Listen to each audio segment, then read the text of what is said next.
would actually be. I think you'd be like a really strong. Well, all right, we'll talk about chess later. We'll talk about how strong you are. I think you're really, really strong. But that wasn't the topic for tonight. Oh, did you? I don't know if anybody wanted to have their cameras on. You can or cannot. Up to you. I'm literally lying down in bed. I don't know how long I'm gonna last. So okay. There is no camera. Can I have my camera on, but also play on my phone as we speak? Play on your phone as we speak. Sure. I mean, play what on your phone? What are you doing?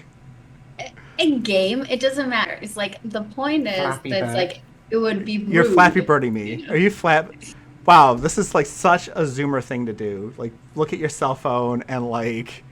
Didn't Flappy Bird like get pulled? Dude, my phone is a Galaxy 5 that I bought 10 years ago or like 7 years ago. Okay, I'm not a Zoomer. Yeah, no. Tell me if I'm remembering this wrong, right?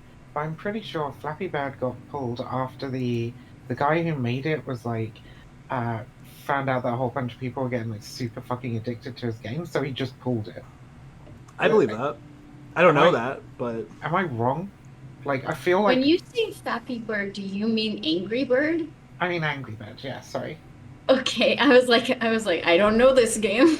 I don't. Yeah. I'm trying to think. Like, this reminds me of like another app, and maybe I thought like the anecdotal story I heard was like the developer behind like a really popular app made another app that's like, how far can your phone fall? And like it tracked like, yeah. And, like, the app got banned from the Apple Store and the Google Play Store because, like, people were literally trying to throw their phone as far as they could without... They're trying to set records on this, right? So it would increase the buying of phones. It sounds like a good model. Like a good business model. Right. Like, you'd think Samsung would be the ones to, like, have done it. But, no. There's this random developer. They didn't like it. Did I zoom on? No. Is my focus on? No. Why am I blurry? Strange. Is my stream blurry? That's blurry. Yes. Oh, Amanda's here. Hi, Amanda. Amanda. She says, hi, Viv, Katie. Tell Katie and Viv to pull up your stream on your phone. Yes, okay. Yes, we did this. Okay, sorry. Catching up on chat and catching up on a few things. If you want to talk to us, you can just come on. Yeah, you should, if you want. What is wrong with you? Just, like, join. Yeah. I mean, I'm trying to keep it super duper chill to start because, like, this topic got me yelled at on Chud's stream yesterday. Why did it get you yelled at? Because I forgot the difference between homeopathy and alternative medicine.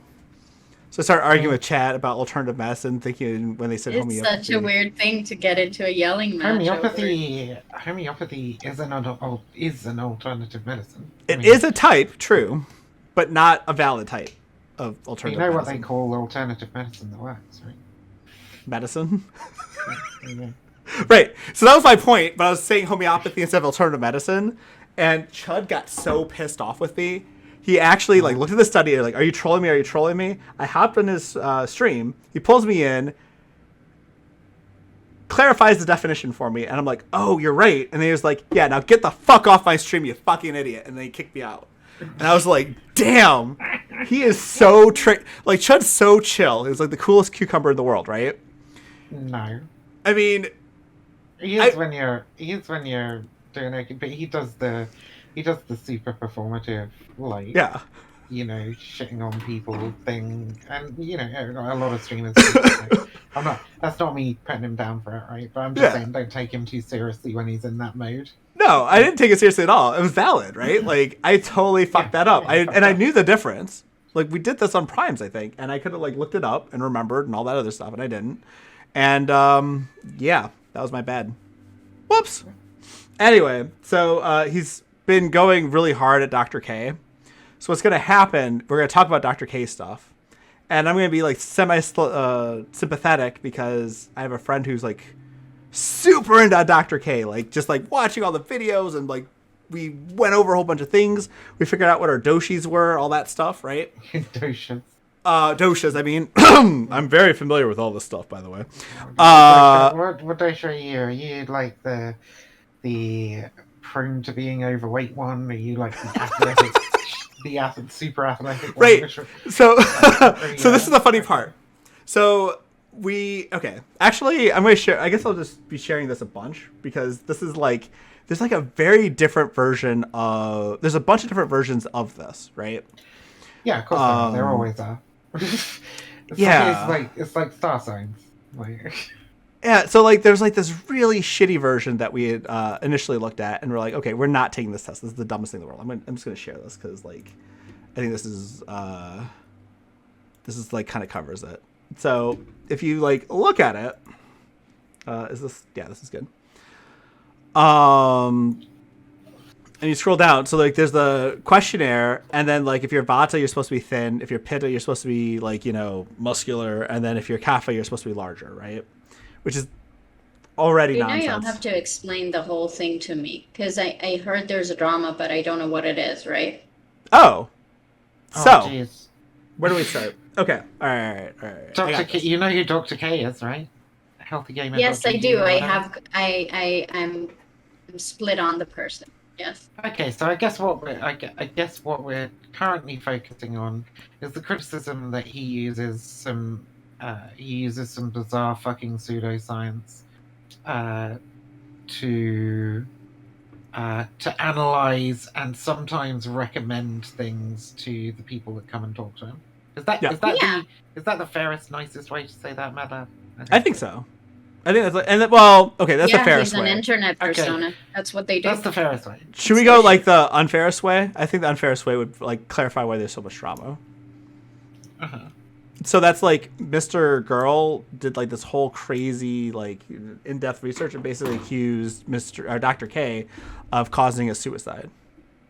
A Twitch streamer suicide. Yeah, I fucking hate that bit of the conversation, and I don't care about that. I'm not interested in that at all. And if you want to talk about that, you can, but like I don't really. Can I tell you something? I don't really that's want really to. Interesting. Yeah. I watched Mr. Girl talk to Destiny, right? And Mr. Girl told Destiny like a few days ago because I was looking into the Anna stuff, right? And he told him that he's going to go after Dr. K. And I was like, I wonder if in a few days I'm going to hear about this. And then I started hearing about Dr. K. And I'm like, I wonder if this is really it. And I'm like, and I'm thinking to myself, if this is really it, Mr. Girl has a lot more clout than he should. But he has way more clout than he should. And it's fucking annoying because, like, people have been saying this, myself included, about Dr. K since, like, he started up doing stuff. I was like, not sure about the ethics of fucking doing what is quite often strays over the line into therapy in front of a large audience for the purpose of entertainment. I think this seems kind of fucking unethical to me, and I don't like the fucking mystic Vedic woo that he puts into his prescriptions. Right? I don't like either of those things. Yeah. And a lot of other people kind of like vaguely agreed with that, and then we just got on with our lives, like, and now it's like this huge fucking thing because the thing that I'm frustrated with Mr. Girl is that it seems there were a bunch of normies that were exposed to him through Destiny, and those normies I guess never had a conversation with anyone with any level of real emotional intelligence in any capacity, so they were like mind fucked by the notion of like a semi-intelligent person capable of talking about feelings. And they're like coping ever since. And that's like my generous take on it, I guess. It's really weird. I don't get it. I mean, possibly. Wait, you talking about Mr. Gell here? Yeah. There's an entire Dr. K takedown video long before Mr. Girl hit the scene. Yeah, I mean, I'm sure there is. There's like, there were problematic things that were happening. I just don't think people like... I think like the video. Well, no, it didn't hit this. It didn't hit this particular insanely insular sphere of Twitch. I don't think people and I got frustrated about this earlier, right? Because I was talking to like Fabian Liberty, and he was like, "If you're a right winger, you just can't do well on this platform. Like, who's the biggest right winger? Like what? Like CTV or something gets like 60 views, right?" And I was like, no, I don't know. I mean, it's probably somebody like Tori Says or whatever who's like well up in the thousands. He's like, who the fuck's Tori Says, right? And it's a perfect fucking a perfect way to show just how insular like this Twitch politics debate scene is, right? There are other political streamers out there doing Twitch politics even having conversations and debates and stuff that just aren't part of this particular social ecosystem that seems to be almost entirely dominated by like what Destiny, Vosh, and sometimes Hassan are doing, right? Yeah, Like there is a I agree. much larger Twitch political sphere out there. Yep. That people in this sphere don't pay any attention to because they're so stuck in the parasocial drama that is happening. Yeah, that's true. Yeah. And like I think there's like something to be said for like I didn't even know this is gonna show my ignorance, right? Like so I used to watch like a lot of news, and then like sometime in like 2016 after a certain event occurred, I just turned off the news and like went to the internet, and that was it exclusively, right? So like I didn't even know who Sam Cedar or like David Pakman were like as individuals. Like I wouldn't have been able to identify them by name until like this past year, because like I started getting into Twitch politics, and then their names started like actually coming up or whatnot. But like what's interesting is like I feel like I feel like I'm typical in a sense. Like, there's like people who join Twitch politics who have like debated politics like on Facebook or Twitter or whatever else, and they're looking for an opportunity to talk about it on Twitch. Like they're getting into streaming, who are just like completely ignorant of like this greater politics ecosystem that like kind of I almost feel like it comes from the media in some sense, right? Like these are media panelists who are doing Twitch shows, right? On some level. What do you mean? What? Well, like I'm just like talking about like the there's like the Hassan, like I put Hassan in the same category as like Sam Cedar or David Pakman or I'm trying to think of the right wing. Sure. What's the that asshole? The other asshole. There's two assholes. Steven Crowder? Steven Crowder and Tim Pool. Temple. Yeah, like those guys, right? And the Daily Caller. Oh yeah, and then Ben Shapiro too. Yeah. So third asshole. Sorry. No offense, guys. Sorry. What? No, they're assholes. Totally. 100%. I mean, fair. But no. So like, there's that category, and I feel like everything that happens on Twitch politics, like our specific sphere, kind of just is like an underground ecosystem that doesn't necessarily like actually reach relevance on some level. Like I think we are really just parasocial debating. Yeah, I don't know how. I've tried saying this for a while. I don't know if people realize just how irrelevant this sphere is in the broader fucking sphere of things. Your biggest fucking left-wing streamer is like pretty broadly considered to be a joke among any kind of like real-life activists. Like, whether you follow Destiny, whether you're a big Destiny fan or a big Vosh fan or a big Hassan fan, right? None of these people have any fucking like political cred like in the real world, and when they've tried reaching out, it's not gone well. So far, right? But see, the thing is, what's interesting about it could do, sure, right? Yeah, like one day I think it could. You could definitely turn your platform into something that like helps you do some campaigning and all that sort of stuff. I'm not saying you couldn't. I'm just saying like you'd have to be like super careful, because you're on stream for so fucking long, like 24 hours a day. You're gonna say something, right? I'm fucked. Like, I'm already fucked. I'm done. Yeah, exactly. Like if I tried to do upload that, I'll probably be fucked too, right?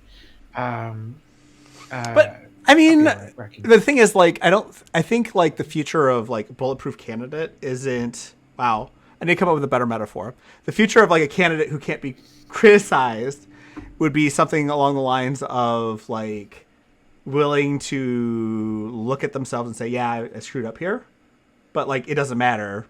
That's not my take. That's not my thing. Like maybe I'm being optimistic. Maybe that's not how this works. Maybe you just have to be a complete asshole like Donald Trump and just get away with everything. I don't know. But Vivian, I don't think like I get that they can't be like political advocates, but I don't think anyone can argue that Destiny and Vosh didn't do a lot of real work in the sense that they have de-radicalized a lot of people. That doesn't mean that they're God, please political. Don't make me hate you. I mean, if you want to hate me on that, that's fine. I know that I became a lot more socially aware watching Vosh. Sorry. Okay. I do not think they've de-radicalized people. I think they are people who are available to provide some information to like educate people and stuff. But as for sort of forcefully or even or even having a huge, great influence on changing somebody's ideology. I think that this is an illusion, frankly. Okay, so the way that I kind of understand it is that a lot of people who were like fascists, I don't know if you know who Xander Hall is, right? But like I randomly got him on my feed one time, right? And his story is about how like I got out of the pipeline, right? Yeah, And I know. so I think a lot of the people that Bosch, for example, because I followed Bosch mostly. I know very little of Destiny. I'm only learning now stuff, but most of my exposure was through like the Bosch community. And when I say de-radicalized, I mean they were young dudes who kind of got into fascist rhetoric, and then they had another edgy lefty dude make edgy jokes, so they just exchanged their fascism for like another form of leftism, but that appeals to the certain aesthetic that they're looking for in political advocacy. But I still want them on the left and on like the side of white supremacists, so I still think it's valid. You know, I don't necessarily think they're leftists for the correct opinions, but I would prefer them to be like No, I think they can quite pretenders, often I be guess. really shitty people, but I don't think that that's even.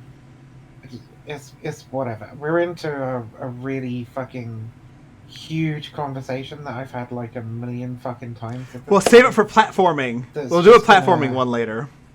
That's gonna take a lot of time. I'll just like just to tie a knot on it. I don't think de-radicalization is the appropriate term for what you're describing, and That's fine, I think but that's a part of what semantic then. you're and I think well I guess it's partially semantic, but it's also just like what it implies when you say de-radicalization to other people, for sure. I'll But use like whatever word you want me to it's use. I don't want you to dislike me. But if you understand what I'm saying, I don't don't think you disagree with that. um I do partially disagree with that. I think some of what you're talking about is like illusory. Like it looks from the outside as though that's what's happening, but like when we talk about how people come to these decisions and come to these ideologies and stuff, like quite often it doesn't like it wouldn't really have a lot to do with what Vosh is doing in terms of like whether or not somebody's mind gets changed on a No, particular not what issue or he's whatever. doing. Just Or what like, he's saying or how sometimes he's you need being. the right person at the right time, and it has like a snowball effect. I don't think anything that Vosh does over like an extended period of time is like influential on the people that he already has in his platform, right? I think there are a lot of Maybe he people just who provides. identified as fascists and now they identify as leftists. That's all I know in his community, and that's their testimonies, not mine. You know. Yeah, sure. I just don't think it's necessarily Vosh that has caused them to do that. Vosh has Sure. been Could be. the opportunity for them to do that, but I don't think he's Yeah, it was caused the them to do that, catalyst. right? Yeah. Which is where I get that. Which is where I'm like, the term de-radicalization seems to suggest that there's some kind of agency there, that like he's done a thing that has changed this person. No, Right? he Whereas, existed, and that appealed to a bunch of fascists in a certain moment, and that got them to a lot of like other recommendations on their YouTube that opened their eyes to things. Can I If he wasn't metaphorically there, I mean, possibly. can I metaphorically tie a knot? I'll tie a knot in your fucking beard. I think we're Right, done. chest. I think Okay, we good. tied the knot. We tied the knot. Okay, cool. Yeah, I'm just gonna. Yay, we can talk about platforming and. I'm gonna turn my Stuff. fucking heating off. I'll be right back. Sorry. Cool. So, no worries. I'm gonna get started on explaining a little bit of the Dr. K stuff, because that's what I wanted to talk about more. So the Dr. K thing. So like at one extreme we were talking about like Mr. Girl's like crusade. On the other hand, we talked about like Dr. K kind of like bringing in like certain alternative medicine things and sort of using that to address mental health stuff. And then there's the coaching, right? Like there's the live coaching that he does on stream, which is like for entertainment. It's almost like a Judge Judy except with like mental health stuff, right? Which is like yeah. could be problematic. And then there's also the coaching that he offers as a free service to Twitch partners and affiliates if there's not enough partners participating.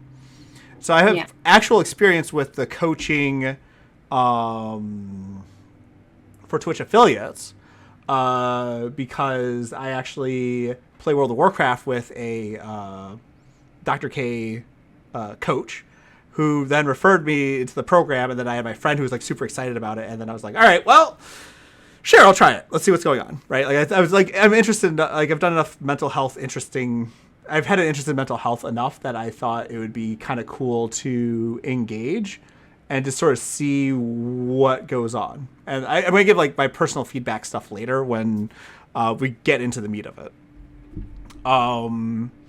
But to start, we should talk about the dosha and like what I think about this, because the dosha stuff is actually like pretty awful, right? So if we look at this questionnaire, it's complete shit. They're talking about weight. They're talking about skin color. If you have cool skin, you might be a Vata. What do you think? Do you have cool skin? Are you a Vata? I was told I have scaly skin. Ooh, scaly. Let's see if that's a... is that freckles and mold? No. Is that damp? Is that... No. It's probably like... I think dry. That's dry skin? Yeah, you're a Vata. Dry, rough, coarse, like jagged, you know, just like general things. And your hair is thin and kinky? You have kinky hair? Would you say you have kinky hair? It says it right here. Look right there. You're not allowed to... the hair that I have that is kinky is not for your... No! I hope it's not for... Is it for people's ears? Is that how that works? It's some people's eyes, I guess.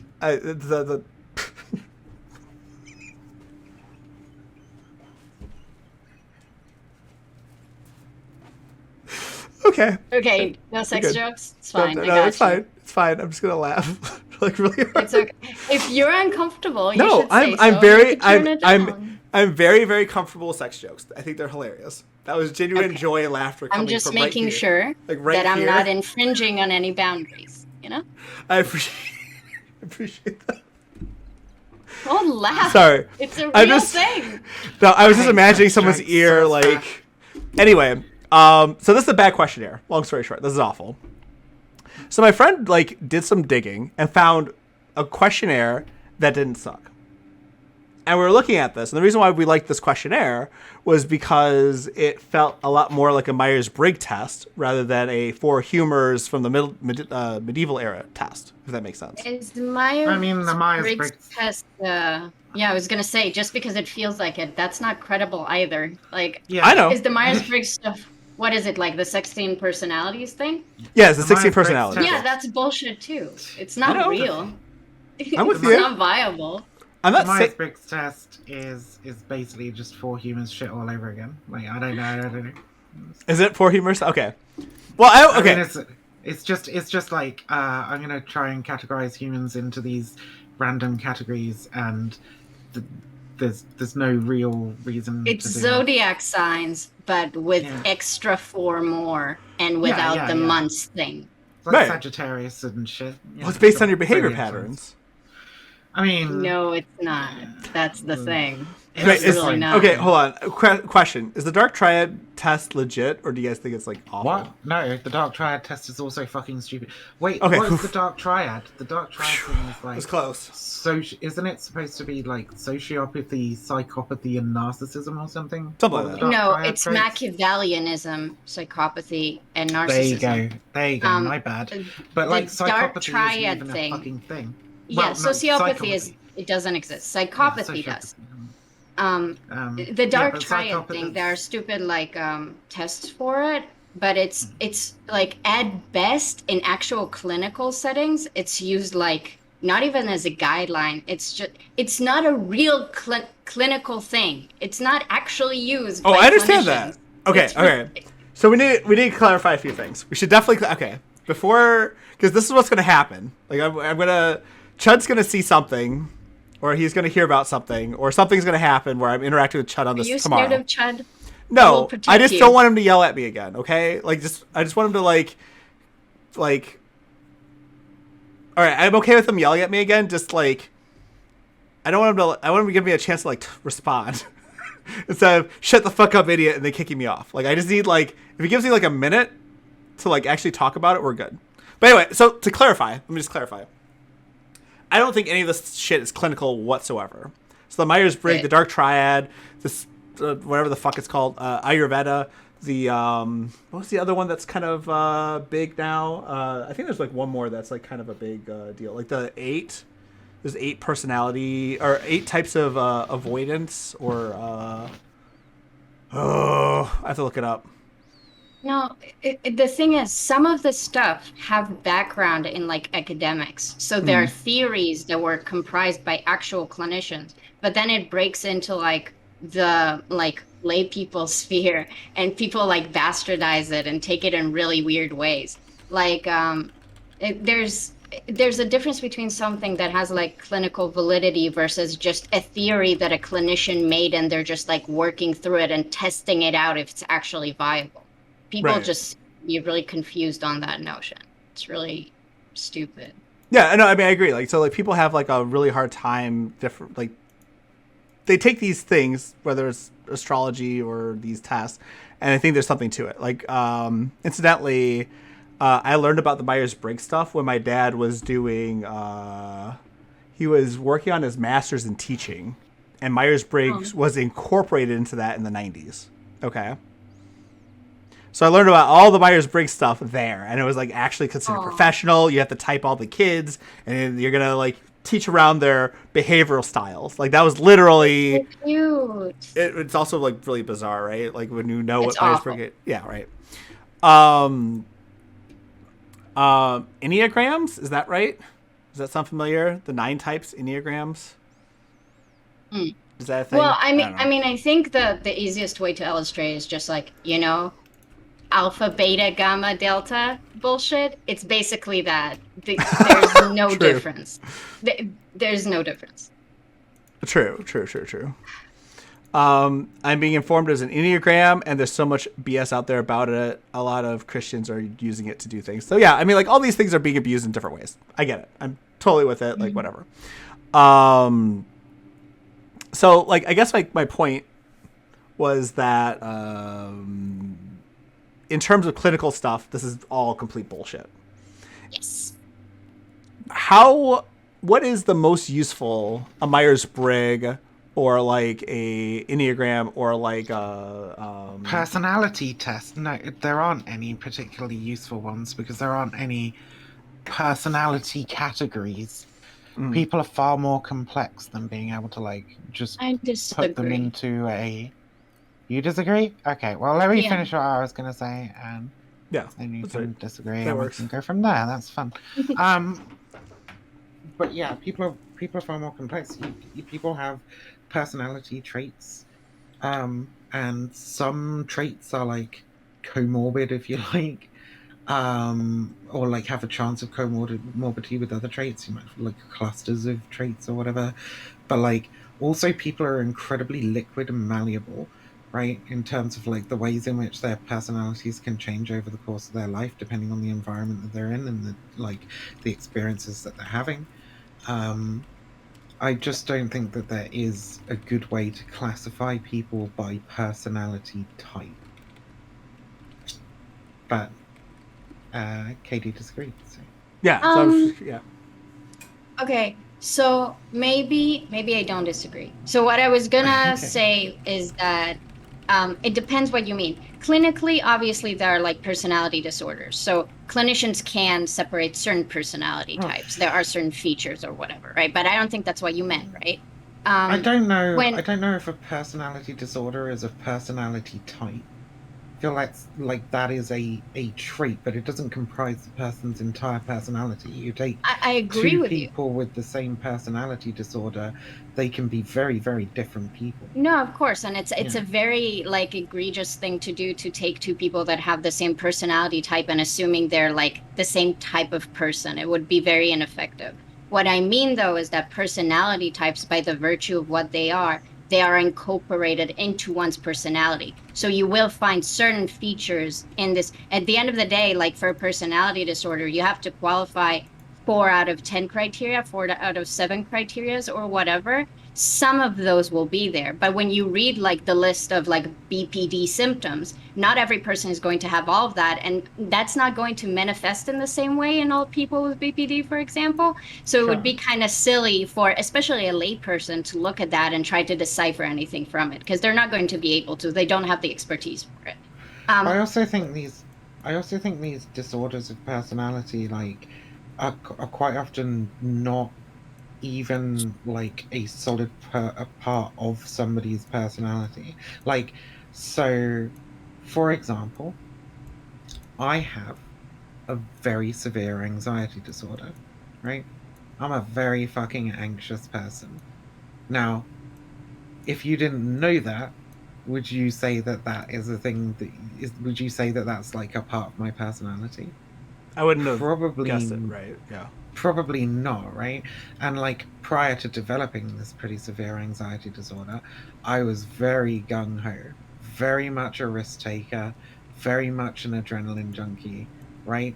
That was like a real big part of my personality, honestly, was being very inquisitive, very open to exploring, very open to trying a lot of new things, right? Even if those things seemed kind of risky or dangerous.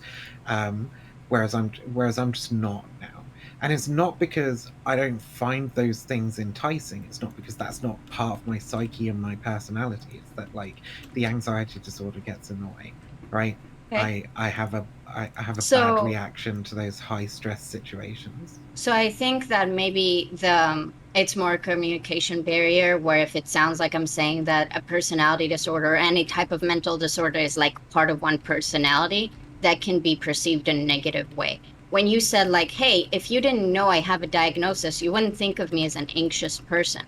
And I agree, but you have, if now you're telling me you have an anxiety diagnosis, then I can assume that there is anxiety in you. And maybe I wouldn't have been able to perceive it. Maybe you mask it. Maybe you just don't come off that way. I probably have a lot of undiagnosed mental health disorders that people wouldn't necessarily know about me, because I have other things that are more like more eye-catching, right? But that doesn't mean that it's not a part of me. And that's kind of what I meant. I'm not saying that like you are your disorder or that your disorder defines you. But obviously, if you were diagnosed with something, unless you were wrongly diagnosed, it is part of you. It's not all of you. It might not be nearly like 10% of you, but it is there to some extent. I don't think that's controversial. Sure. I guess we're kind of like getting into the weeds here and like what we think constitutes personality as well, right? Sure. Because like part of what I'm saying is that like the anxiety disorder for me, I don't consider that to be part of my personality at all. It's just a thing that I struggle with That's that like completely fair, right? interrupts like the usual functioning of my personality, right? And I would That's say it's completely fair, probably right? the Some people will yeah. take their depression diagnosis to be like, I have depression, but it's not who I am. When I'm not depressed, I'm a different person. And some people that might have like a more severe diagnosis of depression would say, I am a depressive person. I think both conceptualizations are valid, which leads me to like the other thing I wanted to say about what you said. When Mad Latin asked, like, is there any test that is like useful? What I mean is, I don't think it's objectively useful. I think some people use like the Myers-Briggs test. They read it, they find interest in it, and they gain personal value from it. I don't think they should take it too seriously, but if they're growing as people, if they're seeing good results in their mental health and their life from believing that they're WNC, whatever the fuck, then I don't care. I think that's useful. Do I think it's objectively correct? No, I think I'm a Scorpio, so it's the shittiest sign, so I'm a manipulative bitch, right? But if that pushes me to be less of a manipulative bitch, for example, then I think that's useful. I don't really care if people use self-diagnosis is dumb anyway, but I think if people can see a label and they can find use in that label, I'm not particularly bothered by it, which is why I said that I do think it can be useful. I don't think it's objective or like diagnosable, and I don't think any of the personality tests going around online are stuff that should be taken seriously. Like we have clinicians for that. Yeah, I mean, and if you want to say that, then fucking anything can be useful because Exactly. anybody could glom onto a concept and find that it enhances their life in some way, makes them more comfortable. When Mad Yeah. Lad asks, and maybe he can clarify, but when Mad Lad asks, is there a useful category, or like, is there a useful categorization system for personalities? I assume what he means is there a category A valid system one. that effectively communicates and delineates between personality types, and I don't think that exists. So it's interesting No, for I me. agree with you. So it's interesting for me, like the way I've always used tests like this, like personality tests specifically. So I've always been like a really weird creature when it came to personality tests. Like my Myers Briggs has a lot of X's in it, right? And X means that I can flop between introvert and extrovert, or like intuitive and feeling, or whatever the different categories are, right? And the way I interpreted it back when I thought this was like a real thing, because like it was in the 90s, I was very, very young, I was very impressionable, and my dad was showing me all this stuff, and I was like super into it for a little bit, right? Is that like the goal isn't to be one personality. The goal is to do enough learning and self improvement that you're just all X's. Like you can kind of adapt to different situations by being very flexible and trying to like, accommodate the situation you're experiencing and not reacting to it in a judgmental way or like be overzealous and like, kind of taking a leap of faith. You can like kind of take a situation and I like think judge it for that's what a it very is. creative interpretation. I It's think a most people very creative use thing, yeah. those. I think for most people, when they get into that stuff, I always ask people about their zodiac signs and they get creeped out because it seems very unlike me. But it's just like a silly thing that I have. I think it's funny. Um, I I'm don't actually this is believe in it, my right? this is my zodiac sign, by the way. You're No, Libra? no, I'm a crab. I was trying to Okay. be. Oh, Cancer and Scorpio work so well together. See? Do they? Yeah. Yeah, it's because Scorpio is the worst sign and Cancer are like really patient and like Aw. wholesome, so they can handle the fact that Scorpios are absolute trash, right? Um, no, Jeez. it's it's Is this where fine. is this where I'm Okay. supposed to coo at you and say you're not trash? And this is like me being the Cancer that like. Exactly. Cancer will manipulate you and will narcissistically, manipulatively make you do stuff. Okay. What I'm trying to say is that Sagittarius is apparently supreme, sometimes by the way.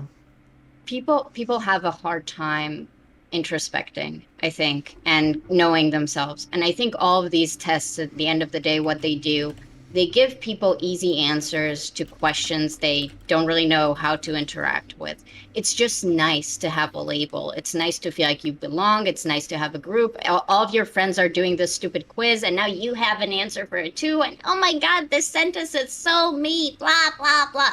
And it's just like, it's a fun thing. People are dumb, you know? So I think your interpretation is actually very unique in its perspective because I think most people just seek certain validation in those tests. You Right. know, they just want to be like, what's my title? I want to know what my title is. Humans love categories. And I agree with Vivian, what she said earlier.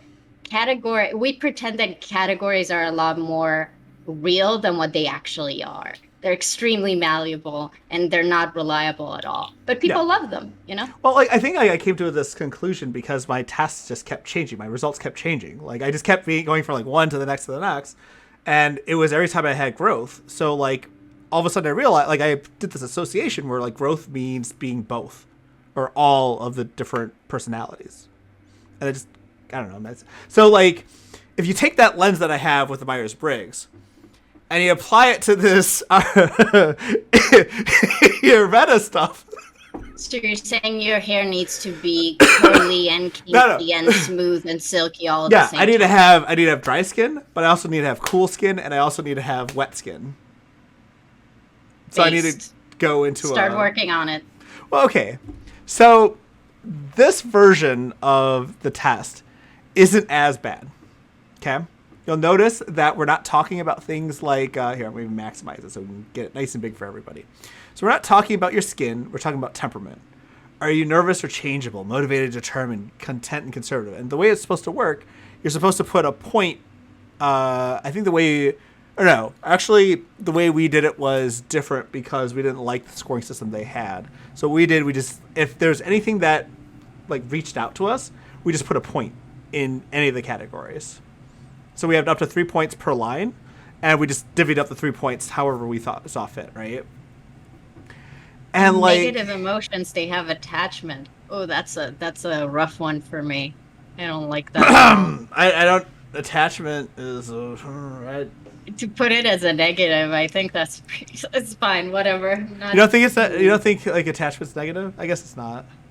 I mean, if you come from like a Buddhist perspective, I understand why it would be in negative emotions. But I also listen to like a psychology podcast, and the guy there talks a lot about, because he's a relational therapist, then his big thing is that like humans seem to be very scared of this concept that they are attached to other humans, that they are dependent on other humans, and that we shouldn't like reject that part of ourselves. There's nothing wrong with the fact that we depend on other human beings for like love and support. That is just human behavior, you know? So to call that a negative emotion just feels very like, again, it's a different philosophy. It's just a different way of conceptualize what humans are. So it's like, no, all options are valid, I guess. It's just like, personally, that categorization is offensive to how I perceive attachment. Well, and so that's like the thing that's interesting is that this isn't necessarily valid, right? Like we were talking about, this is like potentially pseudoscience and quackery, right? Yeah.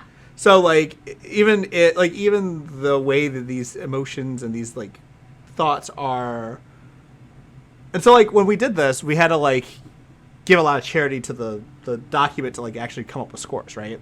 So like when we're talking about the negative emotions that are fear, anger, and attachment, we took the attachment and maybe like, you know, I don't remember exactly how we like how an healthy attachment, like obsession or like right, or like, you know, material attachment, that sort of thing. So, you know, if this was a scientific document, maybe it would be less vague. I mean, you're not wrong. Like, look, I'm not trying to say this is like some valid shit or anything. All I'm doing is just sharing my experience with this and Don't letting worry, you know. I'm not mad at you. Chud's gonna kill me. That's what it is. Like, Chud's gonna actually kill me. It's fine. Scarred for life. Like, I'm gonna like be on my deathbed and I'm gonna be like, you know what? My only regret is Chud Logic told me to fuck off 60 years ago. You are truly scarred by this experience. Do you need me and Vivian to come and like defend you? Like, no. What's happening? No, I'm fine. I'm not used to being ignorant and stupid, all right? Like, it happens sometimes. Like, every once in a while, it's I fuck okay up. that you're not fine. It's okay that you're hurt. This is a safe space. You can share this with us. We won't shame you for it. I hurt a little bit. It's like right. It's like a. Vivian might shame you. Right here. You're fine. You're fine. Really sad. Not everybody knows everything about everything. Yeah, I know. Well, the thing that pisses me off, honestly, the thing that like there's like a little tiny version of me in my head, like, you know, doing the stupid, is like the baseline thing to do when you're about to argue with someone's like statement is you define the fucking terms in the goddamn statement. Always double check the goddamn terms. That's all you have to do. Like, just real quick, make sure you know what you're talking about. And like, I should have remembered, because I did this before, that homeopathy was that stupid. It's for the audience, just in case you guys need to know what the difference between homeopathy and alternative medicine is, lest someone yells at you. Homeopathy is where they take water and they mix it with bleach or whatever substance they're going to mix it with. And then they dilute it, and then dilute it, and then dilute it, and dilute it. So the idea here is like, if you're having tear issues, well, onions make you cry. So you're going to grind up some onion juice, put it in some water, and then dilute it. And then like the more you dilute it, the more powerful and potent it is. But obviously that doesn't work, because if that was the case, then all the water we're drinking is like sewage water recycled. And I think we know what happens when you, the water doesn't absorb the essence of what's in it, thankfully. Because like, I'm pretty sure I've got like Abe Lincoln water in me right now. And dinosaur water, and like I don't know what other where these water molecules have been, but like, why does this matter? For homeopathy, the water absorbs whatever the fuck it's been exposed to. That's the point. But all the water we have within us have been pissed out by like countless creatures. So if homeopathy is valid, then I mean. There's problems. You didn't know this? I don't understand what the argument is. I was like, I'm very confused what the conflict was about. This seems like so silly. So Chud was arguing against homeopathy. And I forgot that homeopathy was this dilute the water shit and not alternative medicine. I thought it was talking about alternative medicine. Alternative medicine. Vivian said so. Homeopathy is a type of alternative medicine. Yeah, but like not all alternative medicine is homeopathy. Yeah. So when I brought up neti not. pots, right? So when I brought up neti pots and it was saying that no, this isn't a right statement. Homeopathy isn't shit because neti pots. That was a bad statement on my part because that's fine. yeah, I fucked up, right? So that's why he was pissed, and it's very valid because like if you think about what homeopathy is, it's kind of dumb. Valid. No, it's not valid. Bullshit. No. Well, I appreciate it. Seems valid. You can. You fucked up. I did fuck up. I know I did. You definitely fucked up. And I have this unhealthy attachment to this memory now, you see. So I definitely have a lot of this kapha going on. This is why. Shouldn't have fucked up. Like, you did fuck up real bad. This is why this fear is so stupid. Because, like, if he was a human and you were a human, he would just be like, oh, you're probably, like, saying the wrong thing. Do you sure you know what you're saying? And then, no. But it's funnier if he yells at you and then kicks you out. Right. Yeah. Are you saying that Chud's not a human? I mean, apparently not. Chud is a painting with green eyes from what I last saw. You need to understand, I don't know who Chud Logic is. I've never seen this. Chud is a fellow Brett Bonger, so like I know exactly what he looks like. Do you like Chud him? I like him. Yeah, but I asked my mom, not you. Do I like him? Yes. I mean, I don't remember being your mum, but like. Oh, we talked about it last time. It's fine. I won't call you that if it makes you uncomfortable. It doesn't make me uncomfortable. I just like I didn't remember. I have an unhealthy attachment to you. I mean, reasonable. I am incredibly fucking awesome in multiple ways. So one might say it's a healthy attachment. It's a positive emotion. That explains why you were like, "Oh, I don't want you to hate me" earlier. When I was like, okay, right, yeah, because I was like joking. I'm not gonna hate you for having that opinion, but like, yeah, so don't worry about that. But Okay. Oh jeez, why a mother figure? God, can I be? Never mind, it's fine. I'll make you whatever you want to be. Tell me what you want to be. No idea. I'll work it out at some point in the future. Tell me what you want, what you really want. Yeah, see, I got... I mean, I clearly want a Zigga Zigga. Okay. So... I always thought it was an interesting song for the... What was it, early 2000s? Late 90s, actually, I think. If you want to be my lover... You have to get with my friends. Yeah, I just like. I think it means like get along with her friends. I don't know how these things are. I actually thought related. It was like a sort of medieval style like testing for poison type thing where you have like the food taster, except you just have a ring of friends to make sure that there's like no STDs like getting through. Seems reasonable. No. Not a good plan. That sounds like 90s perspective of female sexuality. That does. That's good. That's solid. I mean, I feel like there's got to be at least one monarchy that had like some sort of practice that was like that. I'm almost positive there had to be something. With sex? But like, yeah, like the handmaids like have sex with the prince first just to make sure his penis is. Or the other way around, like there's a consort thing, or the. I would not be surprised by this in the least. Yeah, like it has to be a thing. I'm sure someone in chat could like look it up and double check before. Like I don't know. I feel like this is a thing. Don't misspeak.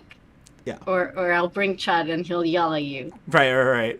You fucking idiot. That's not real. Go away. He'll kick you off your own stream. Yeah, he'll just take over. Fuck this. All right, so I have this really stupid idea for an activity. Okay. And I'm going to do the finger thing. Oh, cute. So what you need, baby? What? Do you guys want to figure out your doshas with me? Yes. Me. Yeah. Yeah, Viv, Me. you wanna do it? Viv is muted. Viv is done. Viv is like, fuck Oh, no. I'm muted. Oh, okay, I'm here. Yeah, hi. Do you Sorry, wanna I figure out your wondered why you dosha? were like talking over me. I was just sort of like, oh, okay, fine. Oh, sorry. We would never, Mom. I guess like fuck you guys, you know. But I was muted, so. But I was just saying like I don't think we got to like we got to my star sign. I was curious as to like what the fuck, because Katee was like, oh, cancers don't get on with Scorpios or whatever the fuck she said. Yeah.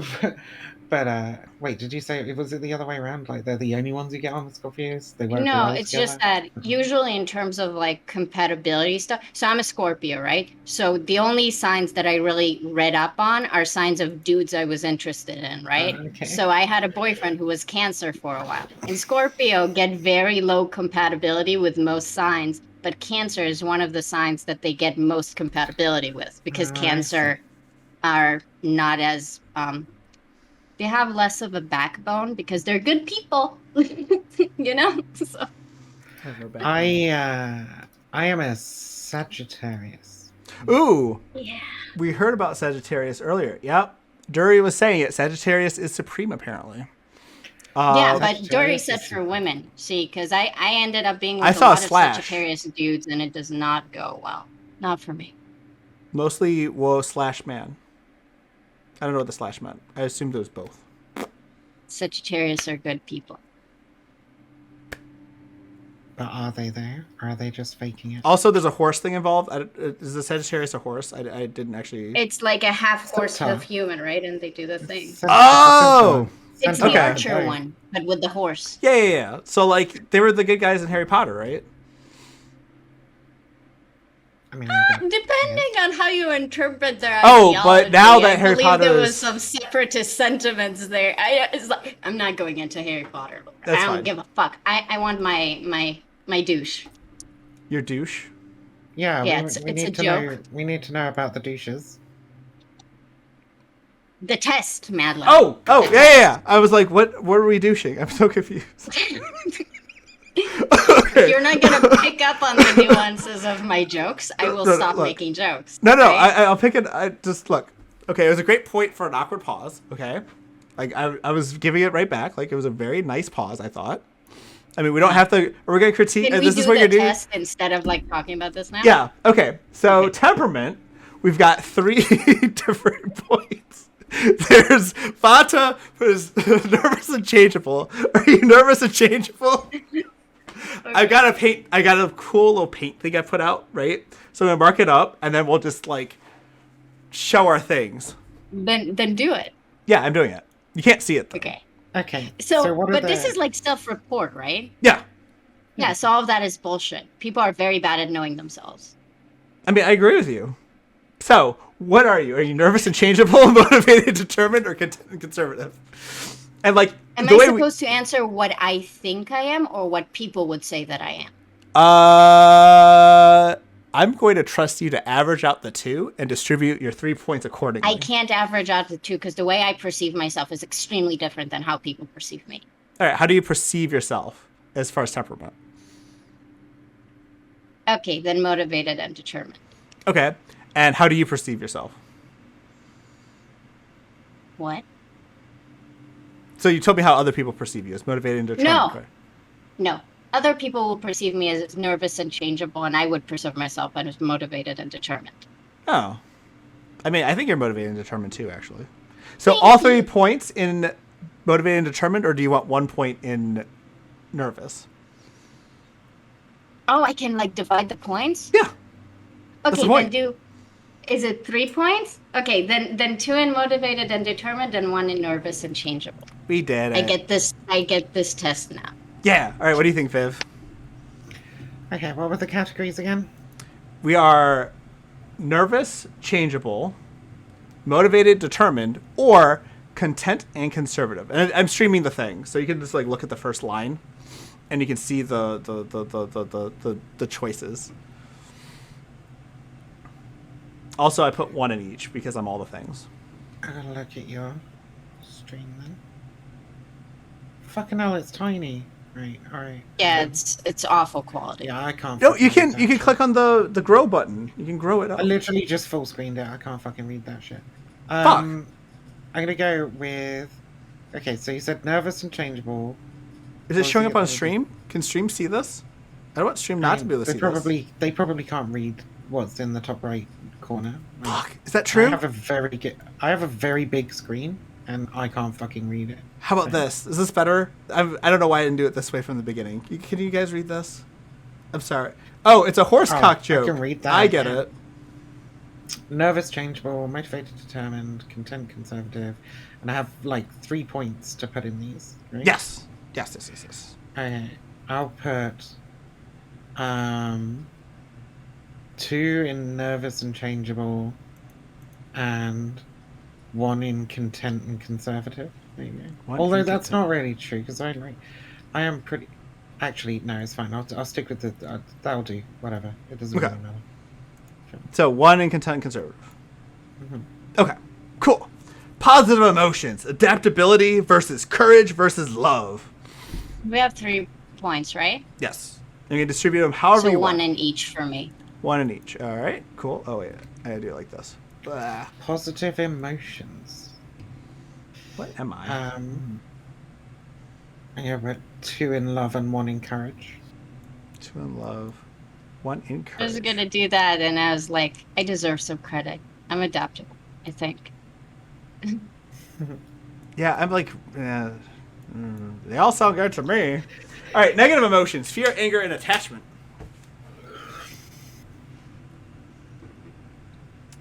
I feel like I should share what I'm doing here. 2 in fear, 1 in anger. 2 in fear, 1 in anger. All right, so that's a 1. That's a 2. All right. Yeah, I'm gonna do 2 in fear and 1 in attachment. 2 in fear. Whoa.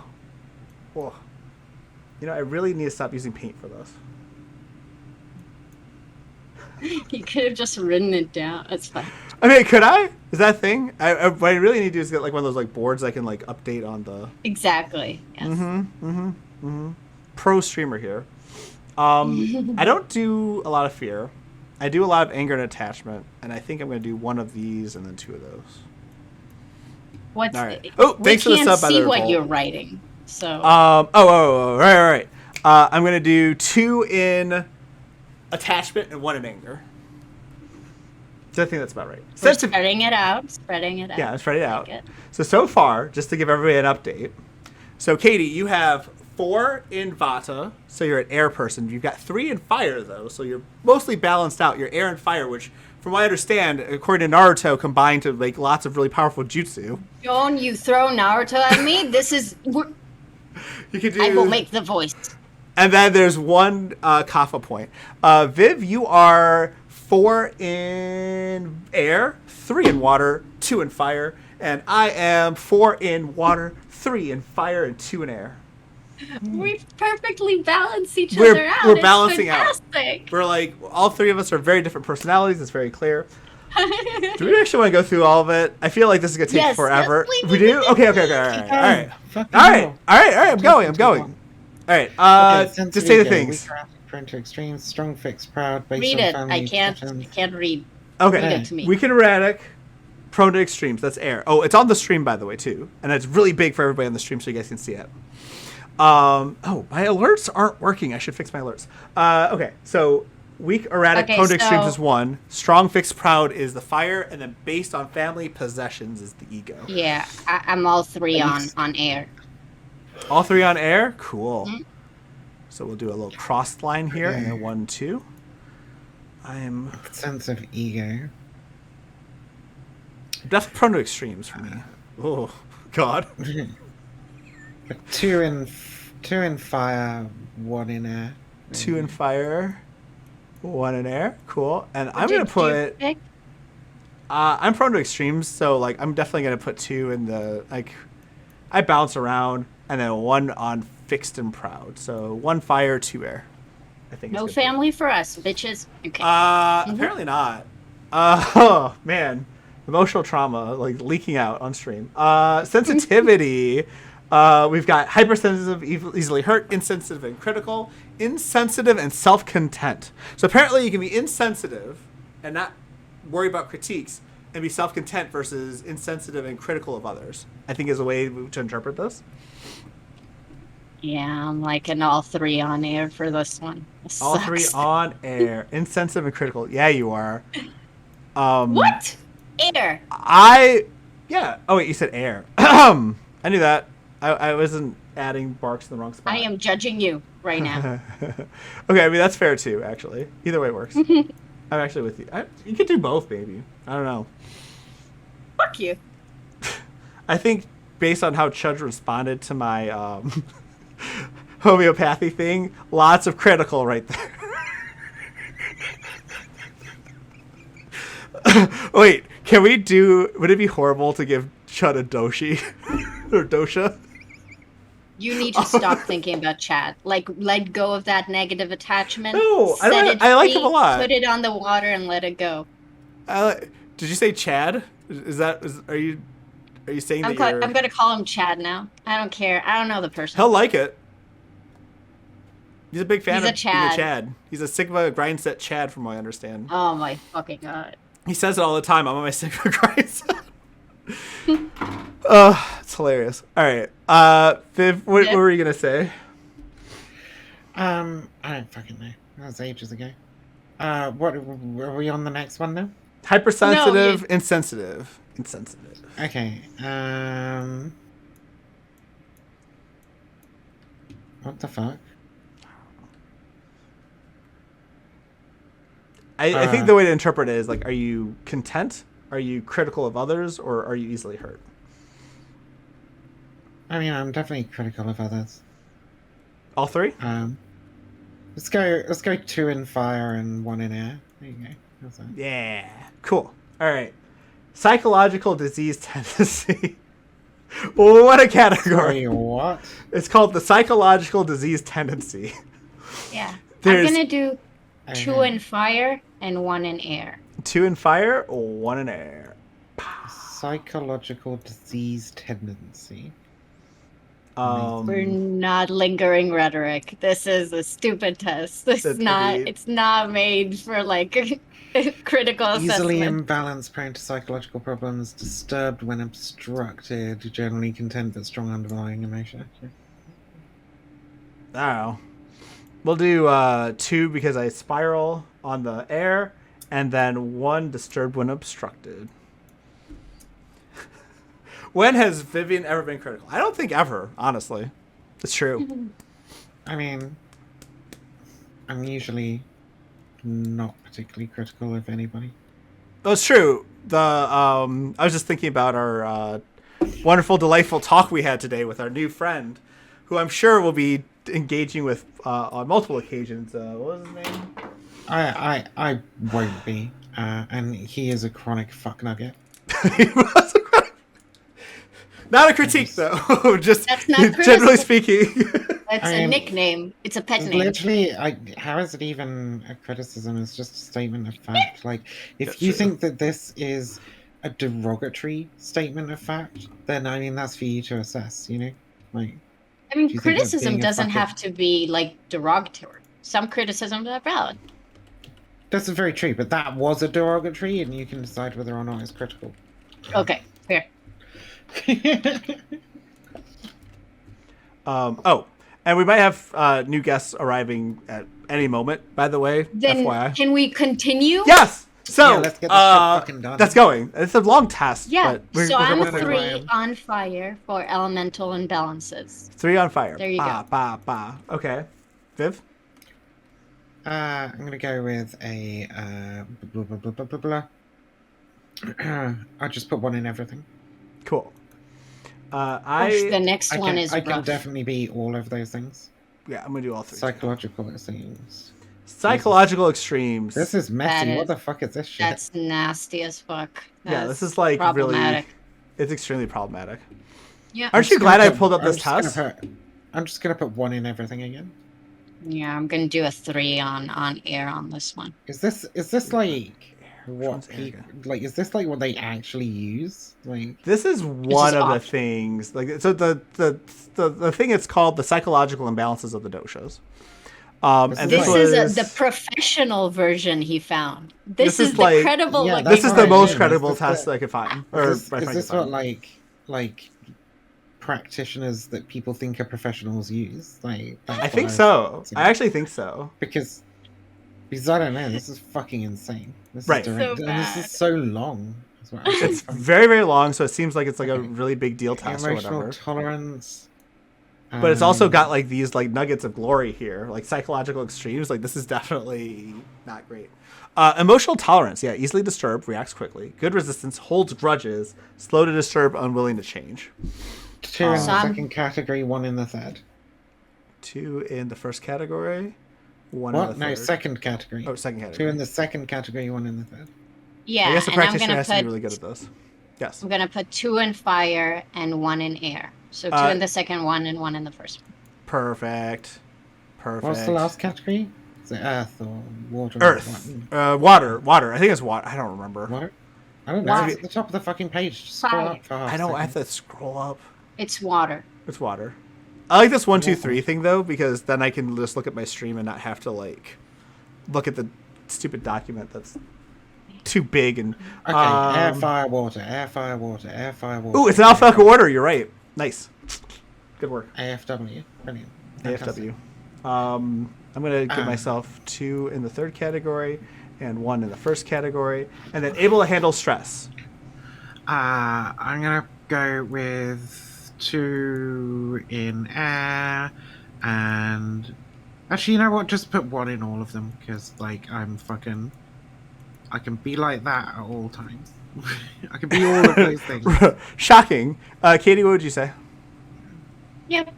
I'll do the same. Okay. I think likewise for me as well.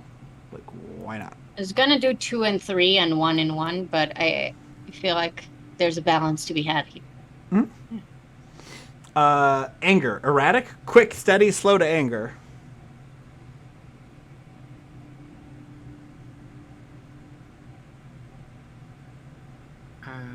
I've got both. So I'm erratic and slow to anger. Quick, steady, slow to anger. I'm just gonna put 3 in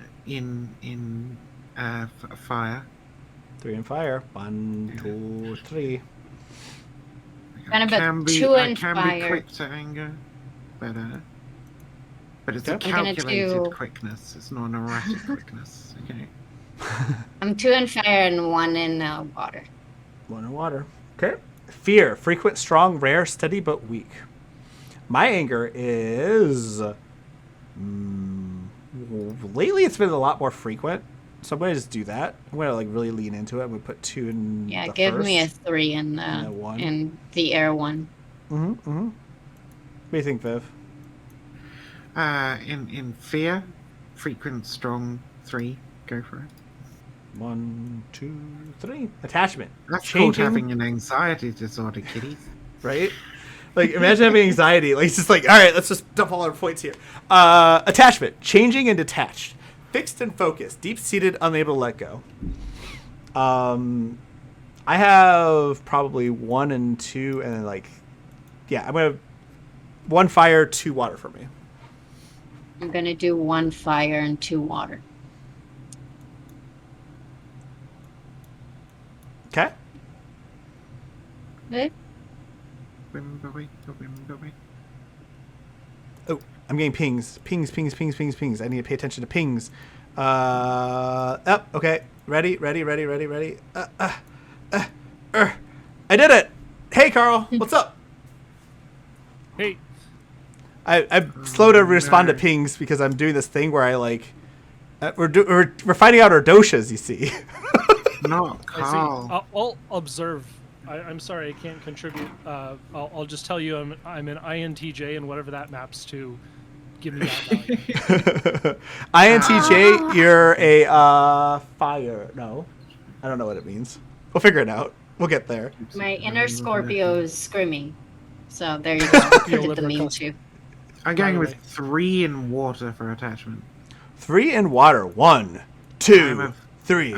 I'm a very loyal person. Yeah. Fiercely loyal. Same. I have a little bit of fix though. I'll get by the way. Depression, severe up and down, based on failure, steady but low grade. There are no happy depression things. Yeah, so it's going to be 1 in air and 2 in fire. 1 in air, 2 in fire. Pacha. I'm gonna go the other way around. 2 in air, 1 in fire. 2 in air, 1 in fire. And for me, it's like a little bit of... oh, yeah, no, it's actually mostly failure. Yeah, so 2 in failure. And then it's not really... Yeah, we'll do a little bit of steady, too, just for fun. Anxiety is 3 air. Just 3 like all air. the way, Yeah. like air. Okay. Give me all the points. Viv, same.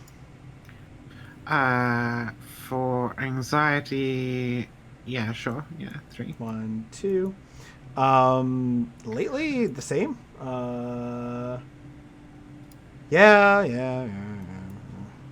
Lately the same, I say. Lately the same. Compulsions. Okay, so we've got trivia, novelty, and freedom. So we like to frolic in the clouds or something. We've got achievement and victory, and then we've got possession and ownership. I like achievement and victory personally. There's lots of that. Ooh, no, but I like novelty too. Give me 1 in each. 1 in each. Or 1 in air, 2 in fire. There you go. Yeah. I think I'm I slightly might more have air a than fire. fiery dosha. Do I have a fiery dosha? I have fire. Now, so we got through the whole list. We definitely did it. Actually, just No kidding. There's a more. page This was so 2. fun. There's a page 2. Oh, no.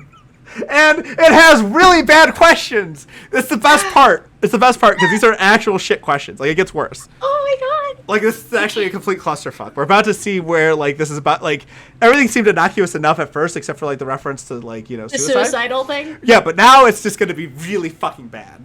Okay? Okay, Like, let's this do is the. I'm really Jesus happy that's 2 Christ. pages. Okay. So we've got addiction.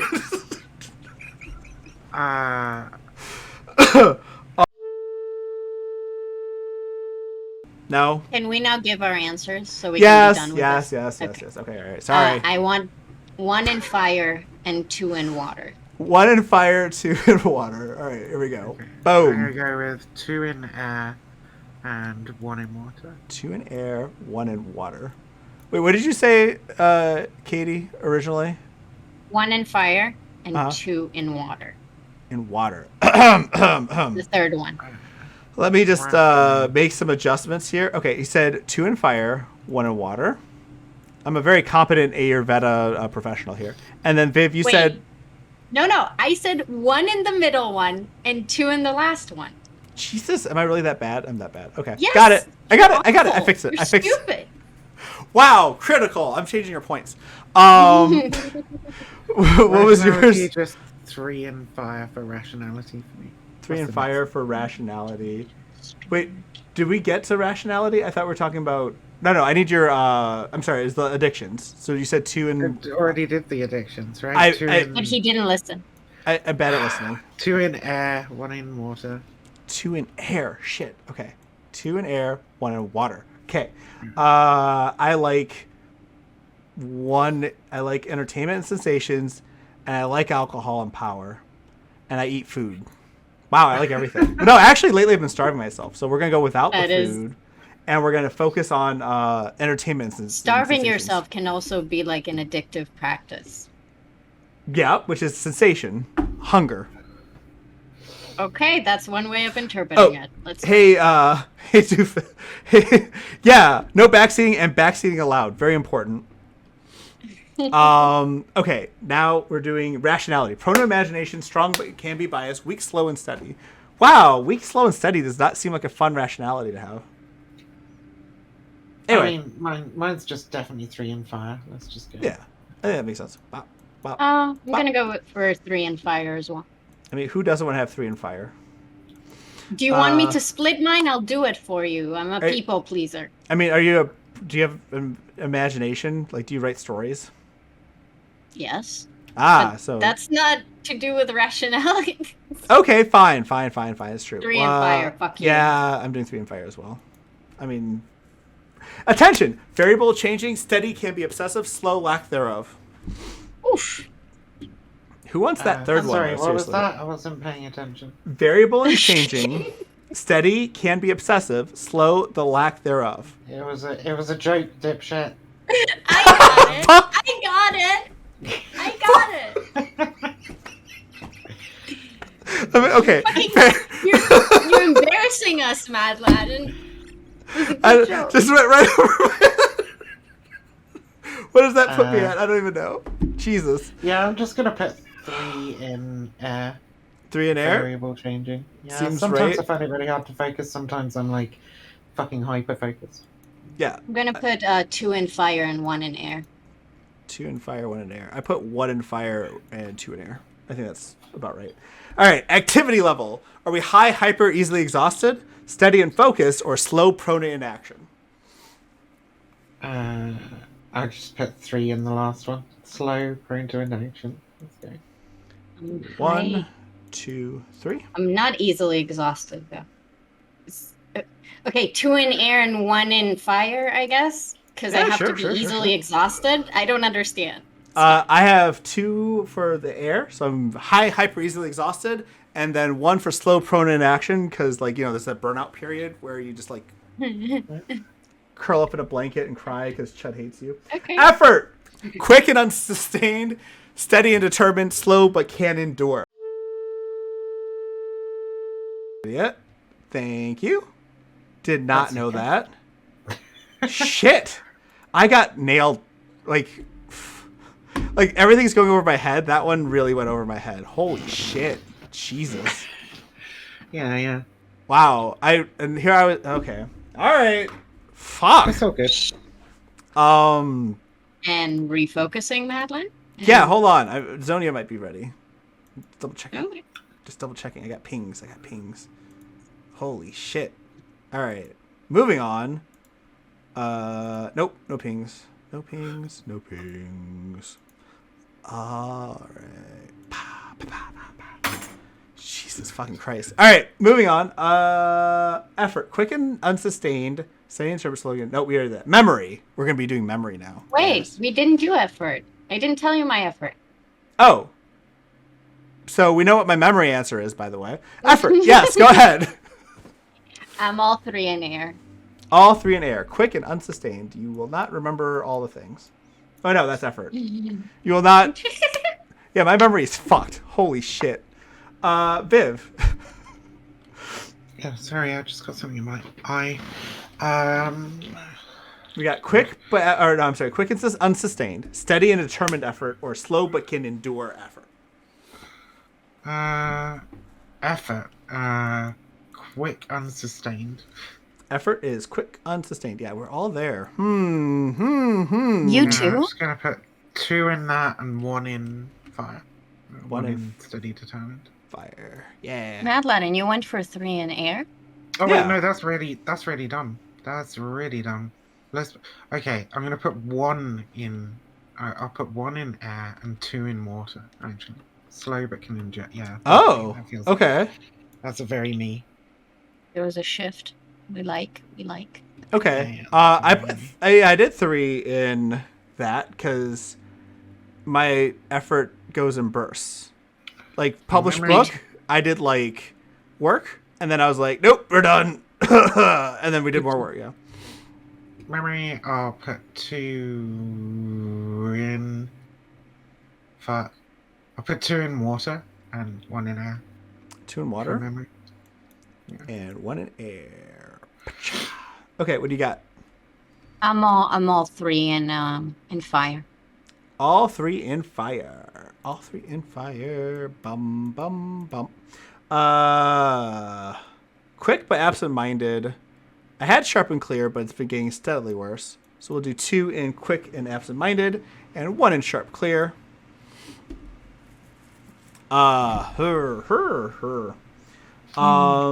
Speech. Fast, frequent, sharp, cutting, slow, melodious. Melodious. Wow. I mean, I probably need to put 2 in sharp and cutting, but I can also be slow and melodious when the opportunity Yeah. arises. Sajbash. Wait, you've got your own revolt. You've got like your face there. I can use your face for things. Oh wait! Can I use Spectre stuff? Hold on. Sorry, this is not me being a goldfish. Okay, it is me being a goldfish. Okay, sorry. We did that. Katee, yours is Put me 2 in air and 1 in fire. 2 in air, 1 in fire. Now, for me, have I ever been slow and melodious? No, probably not. Sharp and cutting? Sometimes. 1, and then 2 in fast and frequent, because, oh my god, I talk too much. Sleep. Yes. Poor, disturbed, variable, or excessive sleep? Yeah. I'm all 3 in water on this one. All 3 in water. Must be nice. Mm-hmm. I've got all 3 in fast, frequent, or not. Poor, disturbed, that meant. Oh, wait, no, but sometimes I have excessive sleep because I'm sad. So we'll do all 3 in fire, actually. Yeah, I'll probably go with 2 in fire, 1 in air. 2 in fire, 1 in air. All right, cool. Dreams. Are they frequent and disturbed? Are they moderate and colorful? Or are they infrequent and romantic? They're none of that. I have some weird dreams. Yeah, I'm All definitely 3 going air. with 2 in air and probably 1 in water. 1 in water. Boop. My dreams are rare and highly disturbing. So infrequent, and judging from your... Okay, I'm not going to make any jokes about your romance writing, but I feel like... I mean, we'll have to put 3 in water, but they're not romantic. I mean, if being raped, it's fine. Put 3 in water. Jesus fucking Christ! What the... Why not put 2 in water and 1 in... God! 1 in fire... 1 in air, sorry. You could do Yeah. that. Or you Let's could put 2 it. in air and 1 in Put water. me 2 in water and 1 in air. Why not? Yeah, there you go. All right, lifestyle. Irregular, erratic, organized, and flexible, routine, lazy, resist change. It's Oh, all 3 in air. all 3 in air. Cool. 1, 2, 3. I have 1 resist change, and then lots of irregular because I resist changing my regular lifestyle to a great lifestyle. There's an Yeah, argument I'm about gonna- zodiacs. This is exciting. I think this would have been different quite a while ago, but I'm probably going to go with 2 in fire and maybe 1 in water. Okay. Faith. So what faith translated to for us, because I'm like a pretty like atheistic person. I thought it was like faith in. We got into like this 2-hour argument over it actually. But what I thought faith was like your faith in like your understanding of the world, almost like your faith I in hope, right? something. Yeah, something like that. Like your capacity to expect results from what you understand, I guess, and be able to translate that into. This one, all right. Honestly, I got nothing. Well, like you guys can interpret this however you we're want. self-reporting, so we can just self-interpret, and I'm going to self-interpret 3 in water. 3 in water. Yeah, I'm gonna do exactly the same. 1, 2, 3. 1, 2, 3, and then for me, lots of air. 1, 2, 3. Okay. Relationships: changeable, unreliable, fixed and domineering, steady and clinging. Yeah, just 3 in air for me. 3 in air for you. I did 1 in each. I'm going with 3 in water. 3 in water. Boom, boom, boom. Oh, this is gonna be such a pretty picture. I can't wait to share what you guys You guys are gonna love it. I think I did a Social really good job. temperament. Yeah, social temperament. Rebel, innovator, leader, fanatic, or conservative provider. Jesus, this is tough. How are these the options? I don't. Yeah, just put one in Wait each for until me. you Like, see the next two. I could definitely fall into almost any of these categories. Like, Yeah. definitely give me one in each. One in each. Okay. There's a word I hate in each of the categories. That's the problem, right? Yeah. I'm gonna do 2 in air and 1 in fire. Do you hate them equally? Okay, 2 in air, 1 in fire. I do not hate them equally. What was my thing? Rebel, innovator, leader, fanatic, conservative provider. I'm like 2 in the rebel Response to and 1 in the leader. therapy. Yeah, this is the one that's where things are really fucked up. Response to therapy. Needs to be calmed, needs proper direction, needs to be motivated. Yeah, I'll probably put 2 in. I'll put 2 in water and 1 in air. 2 and 1. Okay. Yeah, I'm going to overthink this if I keep like fixating on it. So I'm gonna go for 3 in water, I guess. I'm gonna put 2 in air. And Yeah, can I change my answer? damn it. Yes. Do 2 in water and 1 in air. Let's 2 do in that. water, 1 in air. Okay, so I did 2 in air, and I need the 1, something like that. And then red, and the best one of all: reaction to medications, unpredictable, quick to side effects, can get overheated by, easily becomes dependent on. How would someone answer this? I don't know. I love this question I so think much. this is kind of interesting because it sort of, like, it only makes sense if you sort of vaguely understand the principles of Ayurveda anyway. Like, the whole can get overheated by the belief that, like, the health of a person is directly attached to, like, their body temperatures and stuff. So, like, some people will heal better if you give them cold baths, and some people will heal better if they sit in a sauna. Like, it's really, really weird. But whatever. I'm Hi, just Zonia. gonna put 3 in air because I haven't taken that much medication, but that's because I've had some pretty bad side effects in the past. So three in air. Yeah. I did easily dependent on for 2, and then I did 1 unpredictable quick side effects because I don't get the overheating thing at all. Katie's got this look on her face like, what the fuck is this shit? You know what? I'm gonna live on the. Give me 1 of each. One Let's of just each. try it out. One of Living each. on the edge. Why not? 1 Living of each. Okay. On the edge. So, the tallies are in. I actually have to...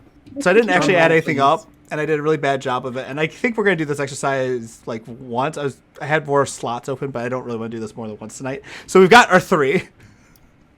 And the answer that you're all wondering about... change windows. I think we know what they are. Yeah. Okay. Wait, what do you guys think you are? Let's start with that. Predictions. Are you Vata? Are you the other thing or the other thing? You can Yeah. also be combinations of them. You Yes. can be 2 or 3. Yeah. I'm probably like a strong air with a little bit of fire mixed in. Mm-hmm. What do you think, Viv? Wait, am I supposed to be predicting what I am? Yeah. I don't know, somewhere between water and fire, probably, maybe. I don't know. You didn't put a lot of points into water though, but we'll see. I'll put a lot of points in you in a minute. Rawr. Okay, Mom. Oh my. Okay, so this is really hard to read. Sorry. Let me zoom in so it's easier for the audience to read. Oh my fucking god, what is this That's shit? so What cute. did you do? Good for you. What did you I use paint. I'll make it really nice later. I promise. So Okay, for 5, Katie, 10, we've got 15, 20, 25, Yeah. 30, 33. so yeah, we should probably write this down. All right, that's fair. Let's write this down. Let's total this. You just tally them up and write them underneath. Yeah. Write them underneath each one. Do it like that. You Right? could have really easily done this with a spreadsheet. Right? You're Why the to- fuck did you just fucking Excel this shit? Whatever. Wow, okay. so critical. So this is Yes. 33. 1, What can 2, I 3, say? 4, 5, 6, 7, 8. Wait, that should be 43. Okay, hold on. 43. The question is, I are guess you we're going to not- score higher on air than me, man? We thought That's that the we were question. quite different, but actually looking at this, like we've all kind of gone around the kind of same area overall. Like we Yeah. might have answered differently on different questions, but overall we've answered less in water, mid in fire, and mostly air. Right? That I think seems it's to be the because pattern. we all have an emphasis on emotion in some way. And I also like in the beginning, our answers were more Ooh. verified and diverse, but towards the end, we really like zoomed into the same answers just because the answers became so horribly bad, you know? True. If we cut out like Wait, some of the bad these are questions. both the we can- same. The water and the air are both the same for me. What the fuck? It's just because you drew it smaller, man. You're stupid. So you guys probably didn't see my Christmas stream. We did a Christmas stream where we did a Christmas alignment chart, and I did the Christmas alignment chart in Paint. So but then we fixed it later. It's fine. So I'm highest on fire. Matt is highest on air. And Viv is highest on water. That's funny. That's cute. So I like it. So overall, so half the reason why I wanted to do this is because the fucked up questions that are mixed in are particularly important for our discussion, I think. But also, I think there's something interesting about going through this and assessing ourselves, right? Like, it was actually kind of fun. Like, it felt pretty good to go through this and, like, just talk about, like, ourselves and get to know each other through this lens of this test, right? So, like, it actually, like, just makes me wonder, and I'm just going to stop sharing this because this is... my artwork looks awful. We can, like, go straight to discussion now, probably. Like, it just makes me wonder, like, because it feels good, I guess, like, is there something to it? Is there something to having a hobby like this? Like, I have a friend who's, like, super intellectual, right? She's a law school... she is a lawyer. She graduated from law school. She passed her bar. And she likes to buy crystals. Not because the crystals are generating good auras or anything, but strictly because the crystals make her feel good and they're pretty rocks. And she likes to put them all around her apartment and stuff. Or, like, the Silly Sirius, who, like, I think is, like, a brilliant, like, one of the most brilliant streamers I've encountered, right? She does astrology, like, all the time. Like she's super into astrology. So, like, I guess the question is, like, just in the whole feel-good thing, since we're talking about psychology, feeling good is important in psychology, and this isn't scientific at all, what merits does this stuff actually have? It gets you to talk about your feelings. I Yeah. would say it's whatever you get out of it.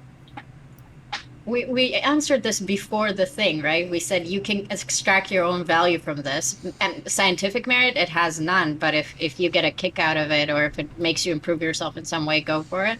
Right. But no, so, like, in the initial part, like, the three of us had, like, slightly differing views, right? Like, if it was like, this is all bullshit, you were like, it's still bullshit, but, like, you were a little bit more okay with it. And I was like, well, there's something to it, right? Like, and this is what I meant, I guess. I would definitely say it's all bullshit, but it's whatever you get out of it, right? So Right. I think that's the only thing that really matters.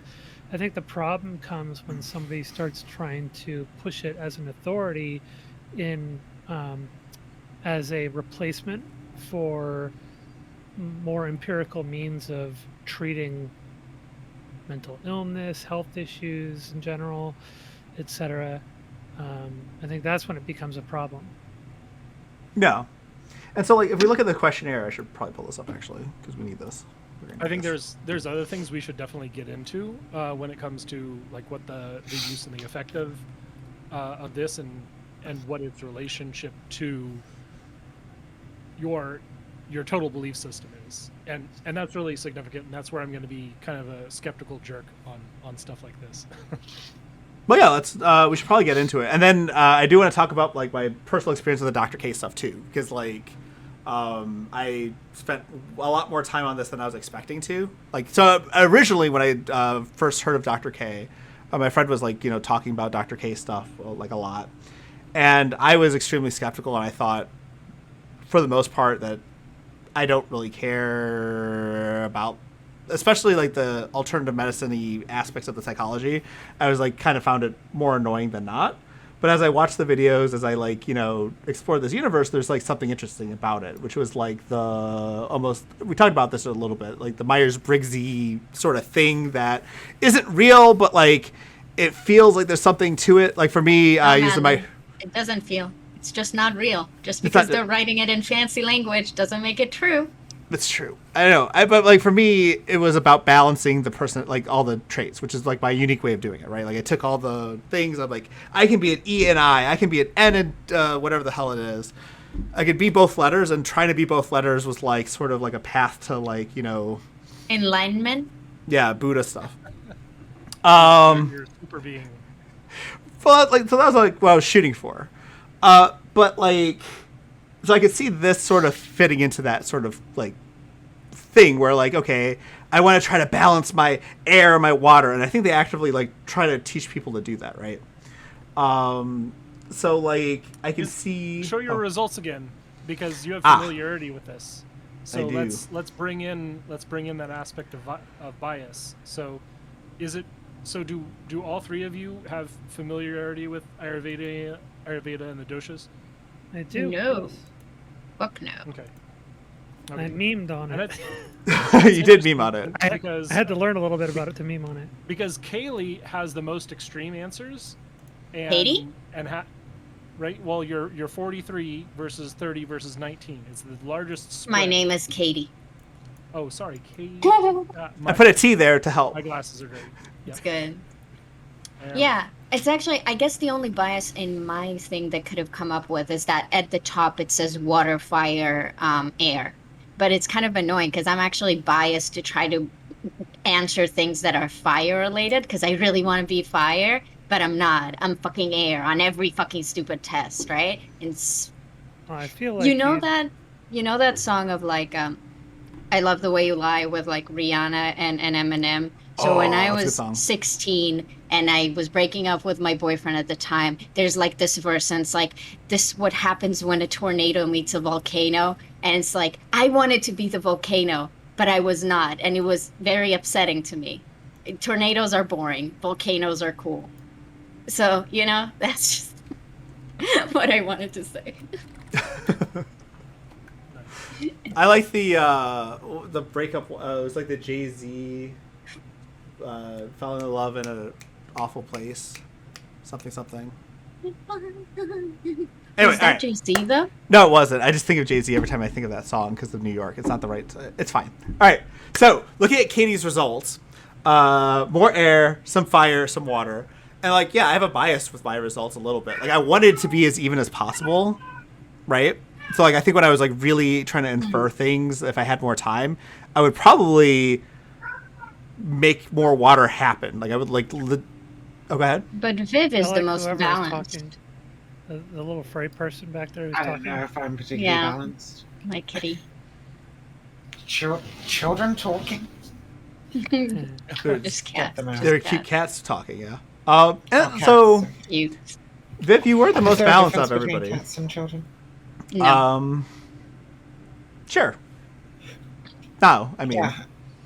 I am the most balanced of all three of us. Yeah. so I think that actually makes me the most erratic because it's not like I was going, one in everything. It's like I had quite a few where I was just like, yeah, put 3 in that, put 3 in that, put 3 in that. But it's like 3 in like lots of different categories. right. So And what's I interesting, I don't remember. I have to. I couldn't find the page, but there's like a page that talked about the results, right? And one of the things that was being said was that if you started off with all 3 balanced, that's bad. But then they would tell everybody who had a strong amount of one or another to try to get to balanced.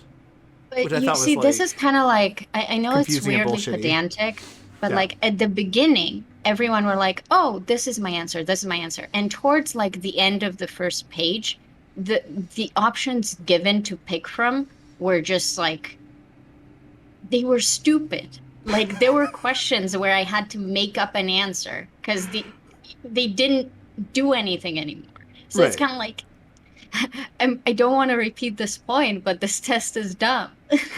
You know? Oh yeah, I mean, obviously Yeah. this test is done. This I know. test is not I'm just just frustrated. I Yes. wanted it to be real. I wanted to have meaning in my life. I wanted to be a true heir. how would Aw. it have meaning when it's just literally been pulled out of some fucking dude's ass? Like, it's not gonna No, have any meaning whatsoever. no. It's true. And so like that's what's interesting about well, I think well, maybe not interesting is the right word.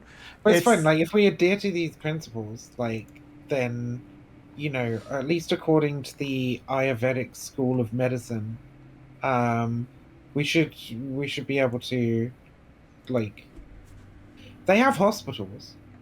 They have Ayurvedic fucking hospitals. They have uh, That's Ayurvedic unfortunate. practitioners all over India. Like, India is, I think,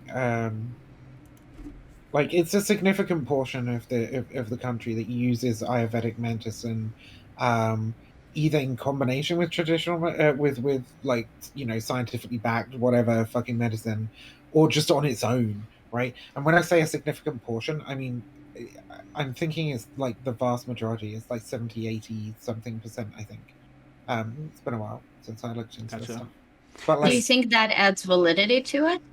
no, I don't think that adds validity to it. I think that's disturbing I that agree. there is an entire uh like there's an entire like medical industry like devoted to this stuff. The same as I Yeah. think it's disturbing how much traditional Chinese medicine there is, right? Yeah. How many people use that instead of like medicine that is supported. Yeah, I was gonna give Um the example of how there's also like yeah. a lot of traditional medicine around like different body organs of animals or humans. I was There's thinking that that too. too. Like there's like a So being an albino in certain places is actually like in a Africa, risk. Yeah. Because Some Northern places Africa. in Africa. Yeah. But like, but you know, I mean, taking this away from like the, you know, China, the India, the fucking Africa or whatever, like, I find it disturbing just how many people engage in this kind of fucking bullshit in the United States. And I think this is one of the things that you're seeing really quite a lot. At the moment, I don't know what it was like before, but like one of the sort of major gateways into like QAnon and stuff is this kind of like health and wellness sector of the of like, you know, TikTok and Instagram and other kind of influencer spheres and yoga studios and shit, right? Where you have people who are encouraged to think of Western medicine as antithetical to healing, right? That all Western medicine does is, you'll hear them say this as well. They'll say, Western medicine just treats the symptoms, it doesn't cure the disease. So the disease doesn't go away, so you have to keep coming back. That's the whole point of it. That's what they'll say, right? And that Eastern medicine, traditional medicines, folk medicine, whatever you want to call it, these things treat the actual root cause of the disease, right? They treat the fundamental imbalances in your tempers, in your humors, in your chakra, right? That cause you to become ill in the first place. They're not Is that trying to profit off your pain. Yeah. is that what, like, has anyone been to a chiropractor, and do you have like a treatment plan that eventually ends, or does it just Some go on forever? well, some chiropractors. Um, so chiropractic is a weird one Right. because there are chiropractors who genuinely believe that they are physicians and um, that think of themselves as engineers of the musculoskeletal system, right? Like, they're still wrong, they're still fucking dumb, but they don't engage in as much mystical thinking as some of the other ones who believe that uh, the spine is the Self-preservation, yeah. main conduit for energy through the body, and that by adjusting certain things in the spine, you can like uh, help somebody's broken foot or whatever, right? Like these people believe in a kind of vaguely, it's very similar to yoga, actually, especially Kundalini yoga. For some reason, it seems to be that same kind of the prana, the life energy that flows from the crown of the head to the root chakra and the at the bottom of the coccyx. Like, that's the sort of kind of vague idea that they seem to have about this life energy that flows through the body, with the spine being the main conduit for it. Yeah. So there's like mystic woo-woo dudes, and then there's, I guess, physiotherapists who don't know fuck all about physiotherapy and went to a stupid quack chiropractic school. Yeah. And then there's sports massage, and there's actual osteopaths who know what really the fuck do. They're doing. Yeah. Yeah. And this is sort of the problem that I think we should illustrate as well. What's the difference between this osteopathic medicine that has a relation to the woo, but is more legitimate, and other sort of mixed treatments like these our ideas.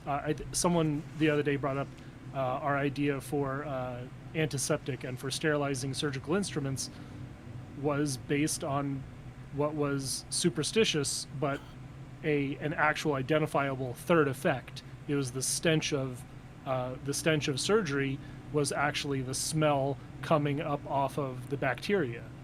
This dude is so... sorry, I literally just clicked on the fucking link that was put in chat. Oh, the beta net? This Yeah. dude looks like...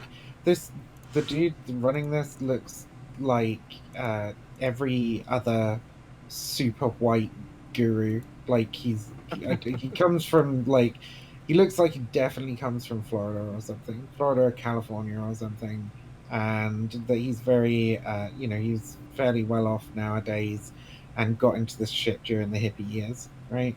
The Vedas, right? This is why I say, like, fucking Vedic nonsense, right? The Vedas are these really old-ass fucking texts that like they have in them some of the earliest beliefs of Hinduism, right? I think they are like a couple of thousand years BCE, I think, and yeah. So but it's wild that we sort of like take these fucking scriptures, and they've been like incorporated into like Hindu beliefs. Is this part of Zoroastrianism too? Like, is there a link between the Vedas and the... I didn't realize that. I don't know a huge amount about Zoroastrianism, I'm sorry. Really cool Persian religion. I know they were written in Sanskrit, so like maybe. It's why Persians do the half-scene table. You know what? It's fine. We'll talk about Zoroastrianism later. It's cool. I'm very excited to talk about it. We can worship fire and be ethnic. I think it's really, really interesting how Hinduism in particular has managed to spread and push some of its stuff into cultures that you really, really wouldn't expect, like I guess white college students in the United States, right? Or like soccer moms, right? Like, you don't expect that shit. The exact same for but it's yoga, dude. Fucking yoga. If it wasn't for yoga, like, I will do this video on why yoga is a gateway to fascism at some point. That's such a great... I know everybody takes the piss out of me for saying it, but like, they can never prove me wrong either. They're just like, oh, that sounds insane. So it's... I really want to see the video though. I think it would be like the most based video of all time. Like, I think that would like what a juxtaposition, right? Like, is yoga a gateway to fascism? Like, the tagline's amazing. Yeah. To be clear, I'm not saying, the problem is it is so provocative that people are going to accuse me of saying, anybody who gets involved with yoga is toying with fascism, right? Which is not what I'm saying, obviously. But there's a you can do yoga that is just stretching and breathing and stuff, and that's fine. That's great, right? That's probably really good for you. It's probably really relaxing, as long as you don't put yourself in any crazy stressful positions. I don't know how difficult yoga can get, but stretch, increase your flexibility, make sure your muscles are working okay and everything, right? That's fine. And I think that's the problem. Most people who haven't actually spent all that much time looking into yoga, that's what they think yoga is. But yoga is based upon these fundamental Hindu principles, right? About how the god, sorry, not how the god works, how the body works, and how God works, right? And how consciousness works, and how energy flows through the body, what the spirit is, and all this sort of stuff, right? So as soon as you get past like the initial, oh, yoga's just like stretching or whatever, you realize that there's a whole kind of like religious thing behind it. um and that religious thing can like lead you into some really really fucking weird places. Like Hinduism is a really really uh God, I don't want to like again, I don't want to shit on all Hindus either, right? Because Hinduism's well, a we perfectly can fine religion pivot. a lot of the time, but like Let's but yeah. it can lead you in Let's some weird places, just like every religion can. Right, and let me pivot to the elderly women in China who grew up during the Cultural Revolution, and as a consequence, they almost religiously are going out to the parks and practicing Tai Chi together in formation and singing and doing all these very very strange collectivist rituals. Sure. And is very similar. Tai Chi's How another good example of something that can be exercised, but also, like, I mean, it's Taoist principles, right? That's what it's kind of based on. Yeah. It's interesting, actually. Tai Chi is like that practice, by the way, is like spreading to the States. Like, I actually know a bunch of elderly people who are doing Tai Chi because they heard that it's done overseas, so they're going to do it too, right? No, hey, it's exercise. Good enough. Yeah, a bit of exercise. I've got some videotapes of that from my college days, and that's part of the reason why I'm here, is because I have a lot of history in Wu and sort of being into these spiritualist things, and like definitely I understand almost viscerally all of the categories and tricks that are used to play confidence games with things like this. Interesting. So, like, the idea is to like make you kind of buy into the ritual, buy into the practice, spend money. Is that the idea? And it's almost universal. And so so let me jump right into it. This personality test, this survey, whatever you'd like to call it, is you'll notice there are things like inherent contradictions in these categories. I heard at least 2 or 3 times where you literally complained about how contradictory or how unsure you were about what you were putting down, and then in fact within that, then there's neutral or ambiguous statements within it. Then you can even make the test malleable so that as you're going through it, you've spent a lot of time in this, and you really want to be an air sign, so you're gonna gravitate towards those when you're unsure. Right. In Scientology, they'll call it the art of auditing, or the skill of the auditor that lets them sort of direct it. And then there's the I don't know if there's a chart or graphics that go with these scores, but there's a bit of ornamentation to the quiz and the results. And do you like the fire I drew? I drew fire. There you go. Is amazing. But the last thing is that there's no hard thresholds here. Like if your water was super super low, what would that mean? And what would it mean to be a 9 or a 10 or a 15 versus a 20 or 25? It's very unclear.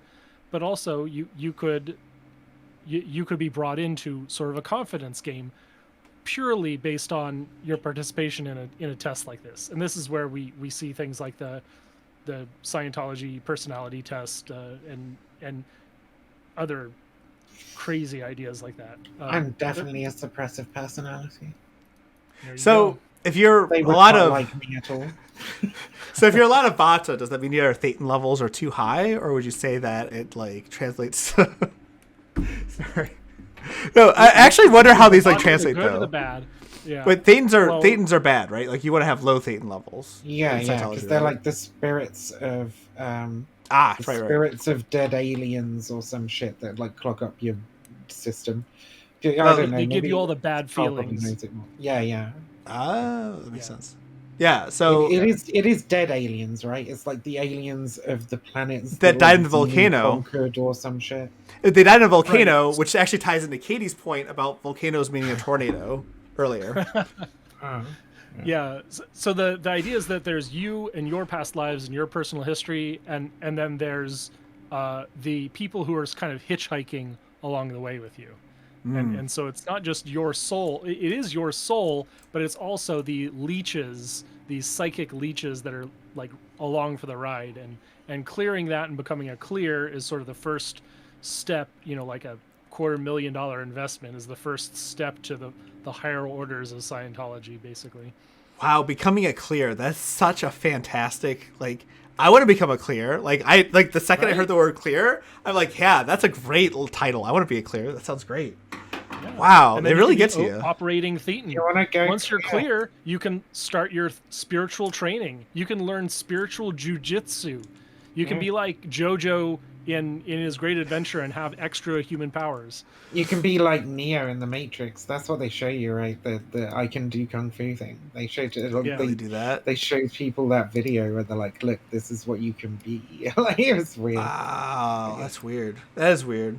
I knew that someone goes- in high school who was convinced that they could make a key ball, like Dragon Ball Z style, and they would like just do this thing. They would do this ritual thing, and they'd be like, "Yeah, it's right here," and then I would be like, "Right," and I'd But be that like, goes. Sorry. Okay. "No, it was dumb because I moved my hand through it real quick, and I was like, okay, is it still there?" And he's like, "Yeah, you didn't touch it. Like nothing happened. You're not connected to the whatever. So my ball is still here, still doing its thing." And he was like, But that Anyway. totally goes back to what I was saying ages ago before we even got in this chat, before we even got into where I was just saying that like sci-fi fiction and a whole bunch of religion like has influenced so many of these things. Like, Yeah. And I mean, it's it- cool. Like a good wild. story, like is really attractive. It draws you in, and if you can like make believe that it's real, like you can get invested. Like if you're invested into a story, like it just like that. If the story is good enough, you can be propelled to do like all sorts of crazy things for sure. Well, yeah, Um, sure, but like fiction is fiction. Well, so this actually ties into Dr. K now. We can actually bring it straight into Dr. K stuff because like now I can I'll talk about like my experiences here, right? So I've watched a bunch of videos. And his videos, a lot of them are really top notch, actually. Like, I really like when he talks about ghosting. That was a good one when he talks about folks who are having, who grew up in tiger parents, like folks who tore them down repeatedly, and this is how you're going to respond to it. And what's interesting is like in these videos, he usually references like the personalities that are clashing, right? Like you might have a lot of anxiety. Like he'll actually use medical terms. Like he'll talk about anxiety. You have anxiety because your parents made you feel bad about this, and this is how you can perform. It doesn't bring the Ayurveda stuff in very often. It's usually during the coaching sessions that he has on Twitch where this stuff comes on, right? Yeah. And I had, again, like I had access to free coaching. Any Twitch affiliate can actually get Dr. K coaching if there's not enough partners signed up for their program, right? So I signed on to this thing, and I think it was like session 6, the Ayurveda stuff was brought up. And Wait, you say signed on to this stuff. yeah, you can get a weekly session with a Dr. K coach. I know with What do you mean with a Dr. K coach? So Dr. K has coaches, right? Right, Life with coaches. somebody who works for him. Yes, and you can Yeah. do Because sessions with he's them. got this like weird institute for like doing mental health stuff, right? Yes. So like there's okay, so we should probably like talk about all the different parts. Fair So enough. these people are like practicing actual therapy with people Yes. and using Ayurveda as not only the basis for it, but not as the a basis. framework, but as a framework to like teach people about it too. Sometimes they bring it up, but it wasn't very like it happened once. in all the the time that I spent. So it was like 10 hours of total interaction that I had, and in those 10 hours I had one. Sure, but if they bring it up Yeah. once, like, it's clear that they believe that this is a thing, so how the fuck would they not be basing some of their therapeutic response on it? Like, So this is the part that's also particularly interesting, and everybody's going to look at this and be very appalled, probably, but I'm going to do it anyway. I'm going to share. So there is a class, so there's modules that he'll offer as well, right? And you go through all the modules and become familiar with your stuff or whatever. I didn't actually do any of it. I had access to it, but I just didn't. It's one of those things. I had access to Skillshare. I didn't do any of that either. I'm gonna scream when you get to the point where I understand it. Go ahead. You come through you go through all the modules and you become a citizen of Shambhala. I get it. So No, there's two paths, right? So there's anxiety on the left, and there's depression on the right, and there's a line, and then there's a fork in the road. Well, you can go through both. You can do all the modules, right? You have access to everything, but there's a fork in the road, and then there's clinical, and the downward pathing. And then there's non-clinical and the upward pathing. And then there's a whole series of modules that's Ayurveda based at the top. And then Western medicine is on the bottom. And there's way more modules on the Ayurveda stuff. So, to your point, yes. If you look at the sheer quantity of modules, that's what it is. But I haven't done any of the modules, so I can't actually testify how much is that. Just there's way more modules in that direction. Okay. So here's what I was gonna scream about. I was hoping you had actually touched on it, which might be why you I'm out of here. Because at some point you basically become clear, and you become this. You become a therapist. From going through therapy, you are trained to then therapize others in this same system. And this is so common in almost every one of these sort of confidence-based coaching, lifestyle coaching things is you are taught to master yourselves, and then you're expected to master others, and you're generating new clients for his school of thought in participating in the first place. Yeah. No, I mean, it's all tied together. I super agree. It feels a bit culty. Yeah, it does, and I'm not denying that at all. So I was definitely if you go through these coaching sessions and so on, do you have the opportunity yourself to become a coach? Can you apply to do this? I didn't guarantee ask. it. I didn't ask, but I have no doubts. Right? I think there's a reason why it felt widespread enough that I coincidentally have a World of Warcraft guildie who's because if that's the case, if you're taking people who come to you with mental illnesses or whatever, you're giving them Ayurvedic training and then saying, hey, you've become clear or whatever, right? Now you can do the Shaktipat, right? You can do the. Sorry, I'm using so many fucking yoga terms here. Because fuck Kundalini yoga, but right. So, you can do the therapizing. You can do the Ayurvedic medicine now, and if he's doing that, that is fucking weird, dude. That should not. No, I'm definitely uncomfortable with that idea. Does not qualify you to be a therapist, right? So I think that's something to definitely investigate, because I don't want to say that's exactly what's happening, because I've never heard of this opportunity. I've never been told oh, hey, this is what you can do. But I mean, the recruits have to come from somewhere, I guess. I don't know how you would apply, and I haven't had any free labor. You were getting free labor from that trainee. Well, yeah, I mean, are these people getting paid? They must be getting paid. Questions I don't have answers to. They're paying him. Maybe. I'm very curious now, actually, about this. Yeah, I mean, how the fuck is this organization set up? That's what I want, because these would be good questions.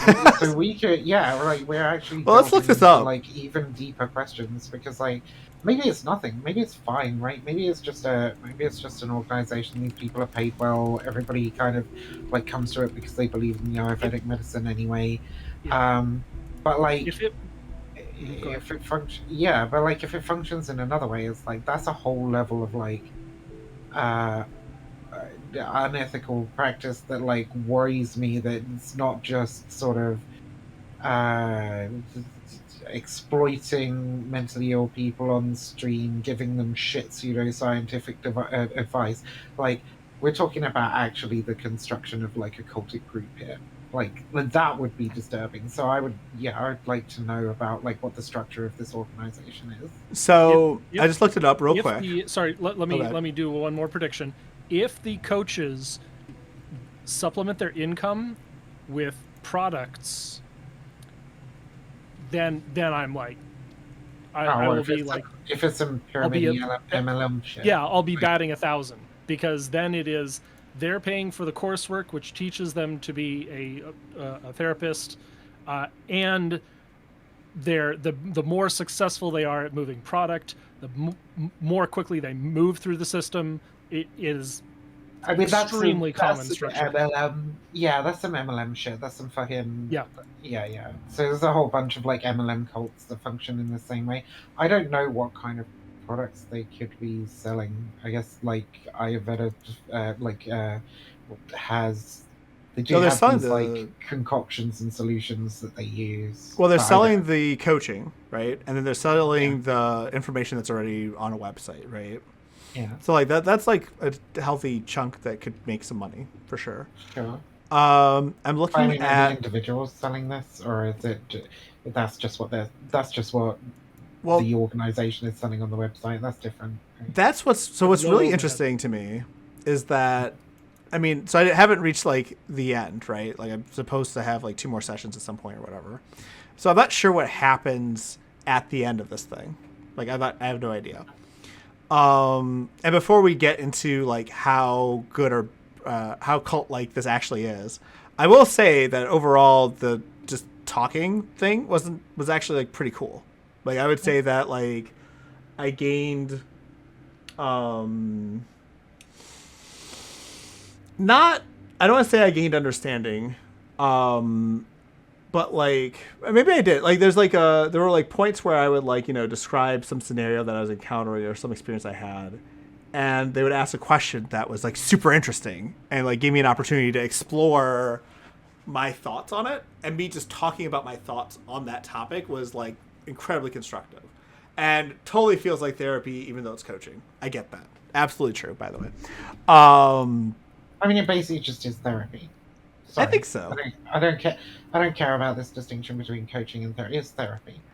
They have a mental fact health on this issues. though, actually, and the fact says it has this question: is this therapy? I should share this. In fact, I'll just share this actually. Since we're looking And they this say up. no, but Of course I they don't don't say care. no. Of course they I say don't- no. I don't agree. care. Yeah. Of course they say no because they don't want to be like sued or whatever. Yeah. But like, but no, it's therapy. I mean, if somebody comes to you with mental health issues and they're like, "Hey, I need a way to like deal with my mental health," you're doing a psychotherapy. There's no other word for it. I'm sorry. Right. Like, just because you want to call it coaching to avoid the accusation that you're kind of doing some kind of unethical practice because you have no training or qualifications to fucking do this, then There we go. I don't know. Maybe you shouldn't be fucking doing it. Maybe. I don't know. You might have a point. All right, hold on. Let me make sure this is all loaded. Oh no, it's not gonna work. I have to do it this way. Okay, so I won't be able to see chat for a while. That's okay. If chat says something, let me know. Yeah, so they have this thing. Is this therapy? No, according to the APA, psychotherapy or talk therapy is a way to help people with a broad variety of mental illnesses. Traditional mental health is focused on illnesses, where a healthy gamer focuses on self-understanding, processing, and moving forward to build the life you want. So they're out, which is really particular here, isn't it? It's a very bizarre out. That's why I wanted to go through this. Like, this is a very interesting out. They're basically saying that they're not focusing on illnesses. They're focusing on self-understanding. Because they're focusing on self-understanding, this isn't therapy. Which strikes me as, like, kind of bizarre because, like, I think, like, talk therapy is about self-understanding, is it not? I mean, I don't know. I mean, it's about self-understanding. It's about understanding. It can be about the illness as well. Like, I have therapy for my anxiety, and that's about understanding how the brain works and what it does and what an anxiety disorder is and how that functions. Yeah, I mean, it just seems like all this stuff right here is actually exactly what therapy is supposed to, like, do. I mean, it just seems like they're using a word that isn't therapy to do some therapy. because Yeah. they recognize they're not really qualified to do the therapy. So, Therapy will help you break bad habits, help you establish new patterns, new modes of operation. Sounds very much like, oh, this is the life you want. It is therapy by another name. yeah. What is coaching? Coaching is commonly defined as a process to help improve a person's performance. It is a self-directed process that helps a person change the way they wish to change. Well, that makes sense. That's why all this talking has been pretty constructive for me. It literally has been a self-directed, like me just talking about things and then like working out different problems. It's not meant to diagnose mental illness, prescribe medication, or be used for urgent health crises. Coaching is not therapy nor a substitute for therapy, and coaches are not therapists. So they really emphasize the idea that they're not supposed to replace therapists, which seems like important on some level. You want some insight on this? Yes, please. People think that therapy is about you go to therapy and then you get skills. There are many different forms of therapy, and therapy does a lot more than just give you skills. Part of the reason why it is like this ethical obligation of therapy is because if you did go through the process and if you are licensed to practice, there are certain rules of conduct that you have to follow in it, because therapy is not just about giving advice. Depending on the type of therapy you do, your therapist might say close to nothing or they'll be extremely active. For example, I was in regular talk therapy for like 3 years and now I'm starting DBT. Both are types of therapy. They are incredibly different. DBT is about skill learning. So there is types of therapy that are meant to give you skills, but DBT will not resolve your childhood trauma. Neither would coaching. That is not, you can get skills and improve in certain aspects. CBT is a very common type of therapy, and it is financed by insurance company because it shows great improvement in people. But CBT is not recommended for people with personality disorders, with big traumas, because CBT is about performance enhancement, mostly. Obviously, a therapist can manage that. They can tailor it to the client. There is a lot more that goes into therapy than the lay people's understanding of what therapy is. It's not just about, oh, you go to therapy, you get some advice from a therapist, and that's how that works. No, you can do that with your friend. A therapist is not more qualified to give you advice than others. When you go to the school of how to be a therapist, there's whole lectures about sometimes you don't give advice because there are other priorities that you need to accept. There's this whole concept called corrective experiences that is a big part of a lot of types of therapy, and you would not get that from coaching. Coaching is not meant for that. So there are many types of therapy, and coaching could be therapeutic for someone. That does not make it therapy. Right. That makes sense. They actually clarify that too, by the way. How is coaching different from therapy? While both coaching and therapy use evidence-based techniques, blah, blah, blah, blah, blah, blah, blah, coaching is focusing on building, while therapy is more about fixing. So I guess like the question is, how okay are these distinctions that they're making overall? Like we're just doing like a straw poll, I guess, right? Like we're eyeballing. Like we're not professionals. We can't say, oh, hey, this is okay or not, right? Like we're not licensed therapists, so we can't talk about what the actual problems are besides like this conversational tone, I guess, right? So like, how problematic is this coaching that's clearly not therapy but might be therapy? Yeah, what do you think, Carl?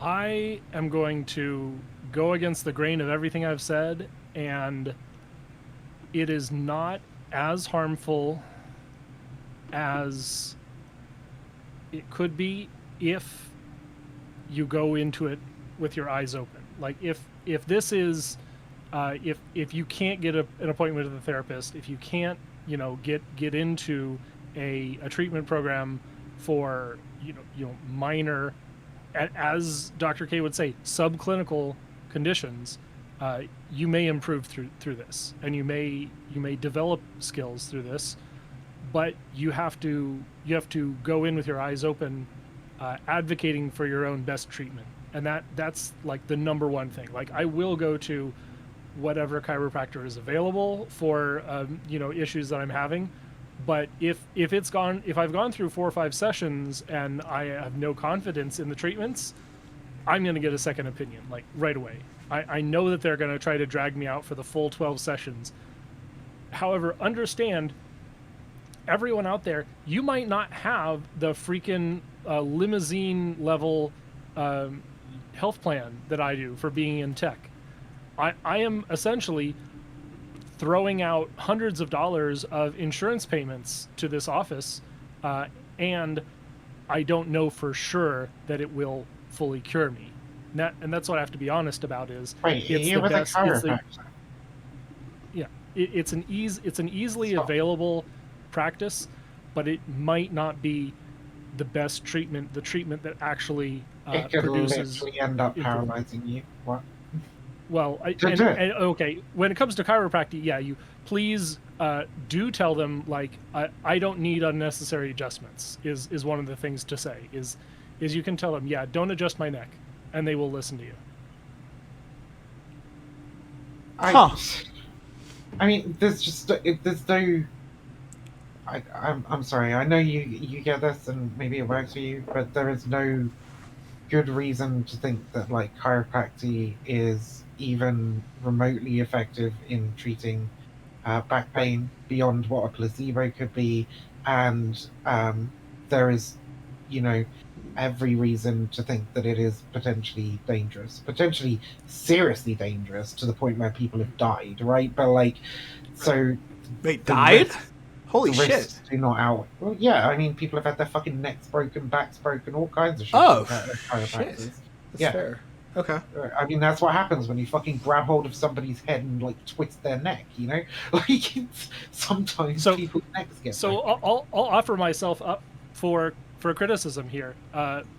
This is the device that I've got.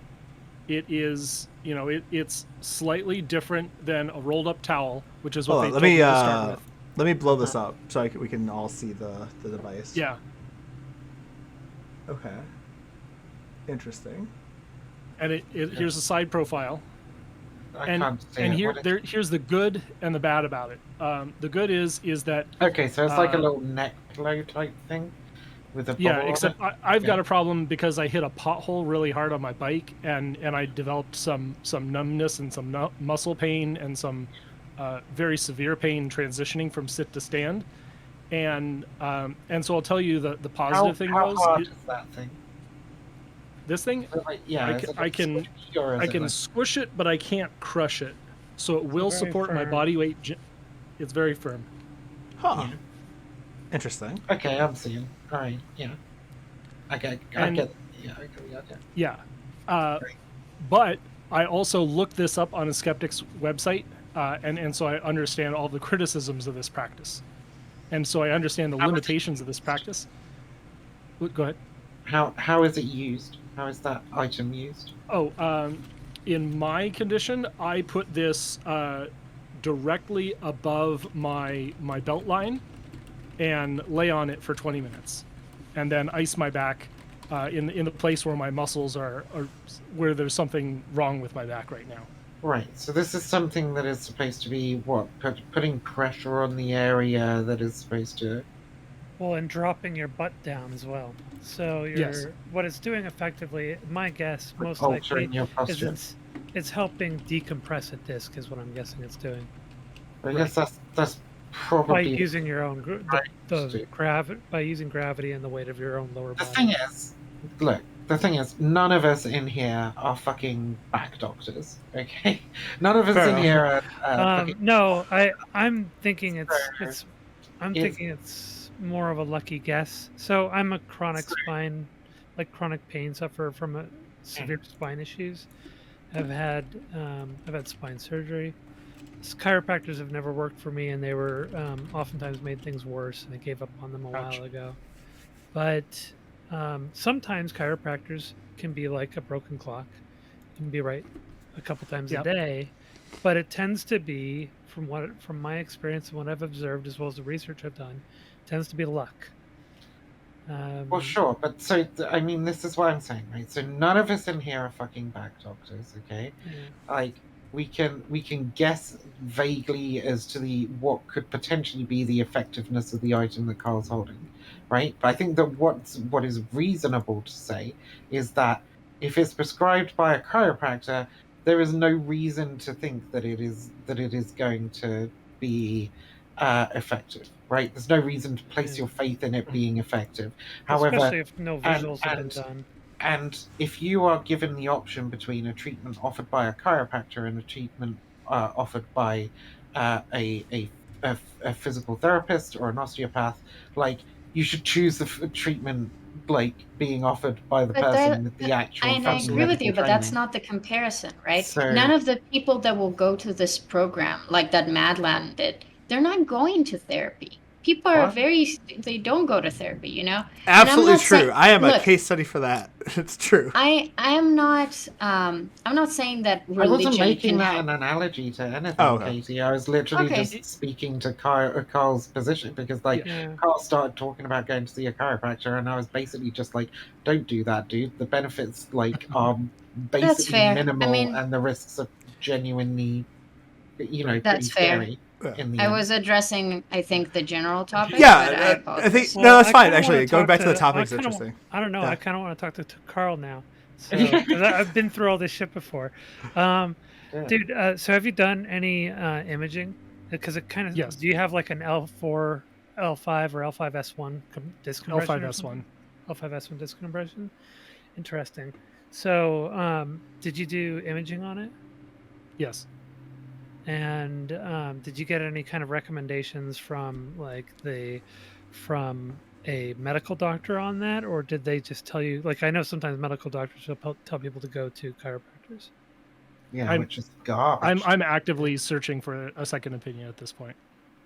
Yeah, It do it. did so. Okay, So the yes. treatment did resolve Good. my acute symptoms, but that might have just been the slight amount of decompression and the proper routines and stretches.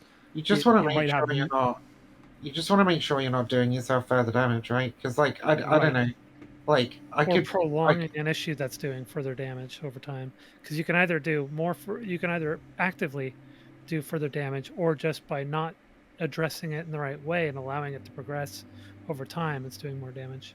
I might be able to cure your headache by knocking you the fuck out, but, like, in the long run, it's probably gonna give you more headaches, right, and other problems if I continue knocking you out every time you have a headache.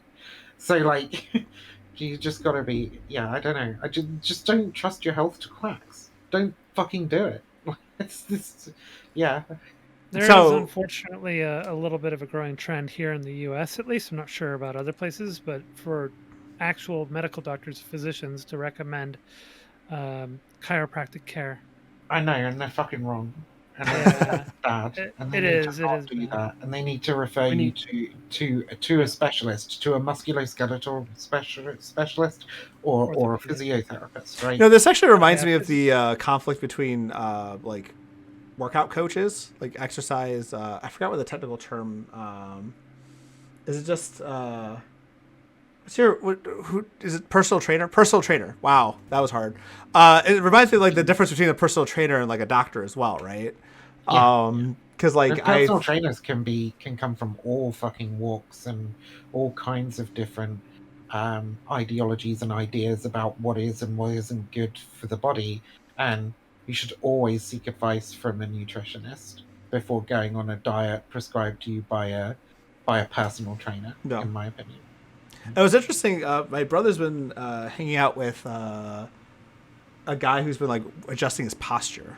So, like, all his exercises, all his workouts involve, like, standing in a very specific way, and then, like, doing this weird Kegel pelvic thrust thing to, like, fix his Yep. posture. That's not and- just for posture. That's actually for strengthening core muscles to help Yeah. improve your So, body's not to- ability to hold itself. not up. to TMI the stream or anything, but, like, while I'm standing up here or doing this, like, I'm constantly, like, watching my posture. I'm trying to, like, apply the things that he taught me while he was visiting. And, like, I've actually found that stuff to be, like, particularly constructive and useful. And now I'm just, like, wondering, is that real medical advice coming from a personal trainer? I guess that's possible, right? So, like, I mean, it's Yeah. just like damn, it's so annoying, right? So there are things that I think are like, there's definitely levels of medical knowledge, right? So Yeah. like, if you cut yourself, you should probably clean the wound with like water or with Not some kind bleach. of readily available antiseptic Yeah. cream or whatever, right? And you should probably try and bandage that wound up until it's had a chance to just close over, so you don't get anything else in it. Um, like real basic first aid shit. Like I can give you this advice as like a layperson because it's like it's very common advice. It's very Right. easily understandable. It is very difficult to get wrong, right? Until you get people going, well, maybe don't clean it with antiseptic. Maybe she's Maybe like an no, like essential you oil, don't have right? antiseptic lying around. You could use vinegar, and that's probably okay too, right? But we're getting into the realms of things that like a doctor or a medical professional definitely wouldn't prescribe. So you could probably clean most wounds with like vinegar or vodka or some other kind of like thing that's safe to ingest that doesn't, you know, but it's not going to be good for you. You probably shouldn't put vodka directly into your bloodstream if you can help it. You probably shouldn't put vinegar directly into your bloodstream if you can help it, right? If Like it's a that's big probably, gaping wound, and don't then use you, vodka. True. yeah, yeah, and then you have people who might say, well, you know, you've got this wound. What you should do is you should pack it with river silt, right? Like the mud from the bottom of the river, because that's the river that's you know, that's the mud that has the best healing properties, and you should smear that into your open wound. And that's when we start getting into like, well, actually, that's more likely to give you an infection than anything else, and you should probably not do that, right? Um, so like I guess my underlying point is there are things that are like common knowledge, very basic, that regular people can tell you and it's fine. Um, Wait, but once wait, you I start gotta. getting into stuff that's really like a lot more complicated, like the way that your fucking lumbar system works, right? Like the way your spine goes together and shit. This is not common knowledge. This is not basic medicine. This is very complex shit that even that you know, and especially when it comes to back pain, there's so much back pain that's just straight up fucking like undiagnosable, actually. Yeah. So like True. so you need like a medical professional who can investigate all the possible causes and can apply treatments that are like clinically proven. And because there's such a risk that if you do the wrong thing, you could end up, you know, and I go to like paralyzed or dead as being the worst examples, but you could end up just increasing the amount of back pain that you suffer right now, or increasing the frequency with which you suffer it, having that back pain all the time instead of just when you're in certain positions, and your quality of life is going to be drastically fucking reduced. So you don't want to fuck around with this shit at all. Yeah. Yeah, True. you want Right. people who know what the Yeah. fuck they're talking about. I ended up, I ended up temporarily paralyzed from the waist down in late 2012. As a matter of fact, it was the week Wow. of Christmas. My sister and her partner were over visiting, and we were getting ready to do Christmas stuff. My back went out the day before they actually, when I was out shopping, and so my sister and her partner ended up effectively taking care of me for Christmas because I couldn't walk for a while, and yeah, it was kind of rough. It took about maybe 2 months, I'd say, to get to a point where I could walk consistently again, like in without too much risk of falling and like collapsing. And that was because I had spent a few years working with a chiropractor to try to deal with lower back pain issues, and it just kept getting worse and worse and worse. And the chiropractic care was really not really doing anything other than giving me some kind of temporary relief here and there that would quickly go away. And so once I finally got in to see the right kind of doctor, and they did all the imaging and everything, they found that the L5S1 disc was completely compressed. Is that the same And disc? You guys have the same disc? Yeah, that's Wow. That's literally the same. Well, mine's not completely compressed. It's well the biophysic chiropractor, or whatever title he gave himself, is says it's misaligned, and it kind of looks misaligned, but I'm seeking Misaligned. secondary opinion. Misaligned, by the way, that's a chiropractic term. It's not actually, Right. there's not a medical thing like that. You can, now the disc can be bulging, right? And the disc can be herniated. And so you can have things like for instance, mine has an annular tear, and it has had and so it is fully herniated from the annular tear outward. And what happened was, at that point in time, there was a lot of the disc cartilage had been pushed out and was compressing the nerve roots, which effectively deactivated my leg's ability to actually, control the muscles. And so even though I had weird tingling sensations and numbness and stuff throughout my legs, but then what was even worse was I had no motor control over my legs. So I couldn't engage the muscles to keep them underneath me and keep me upright. And that was from the herniation of the disc and the insides of the disc pushing out into the nerve root.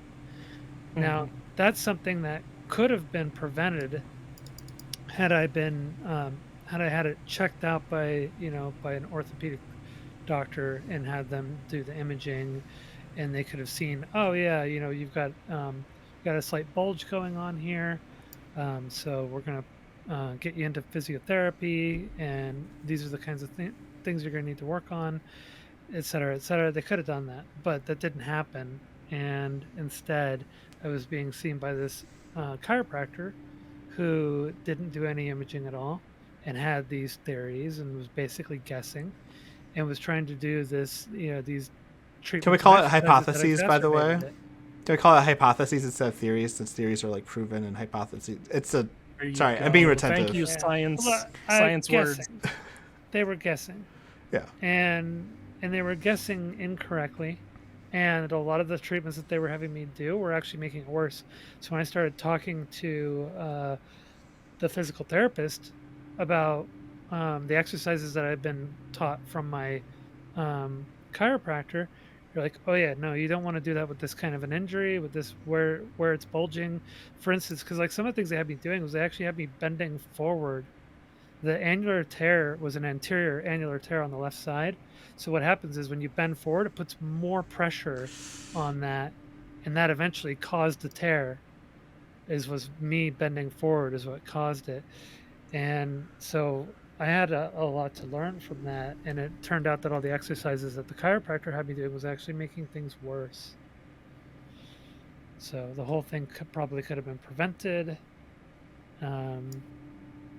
but who knows? Maybe eventually it still would have ended up being an issue years down the road, but I was certainly fast-tracking the issue by doing incorrect exercises that were making things worse.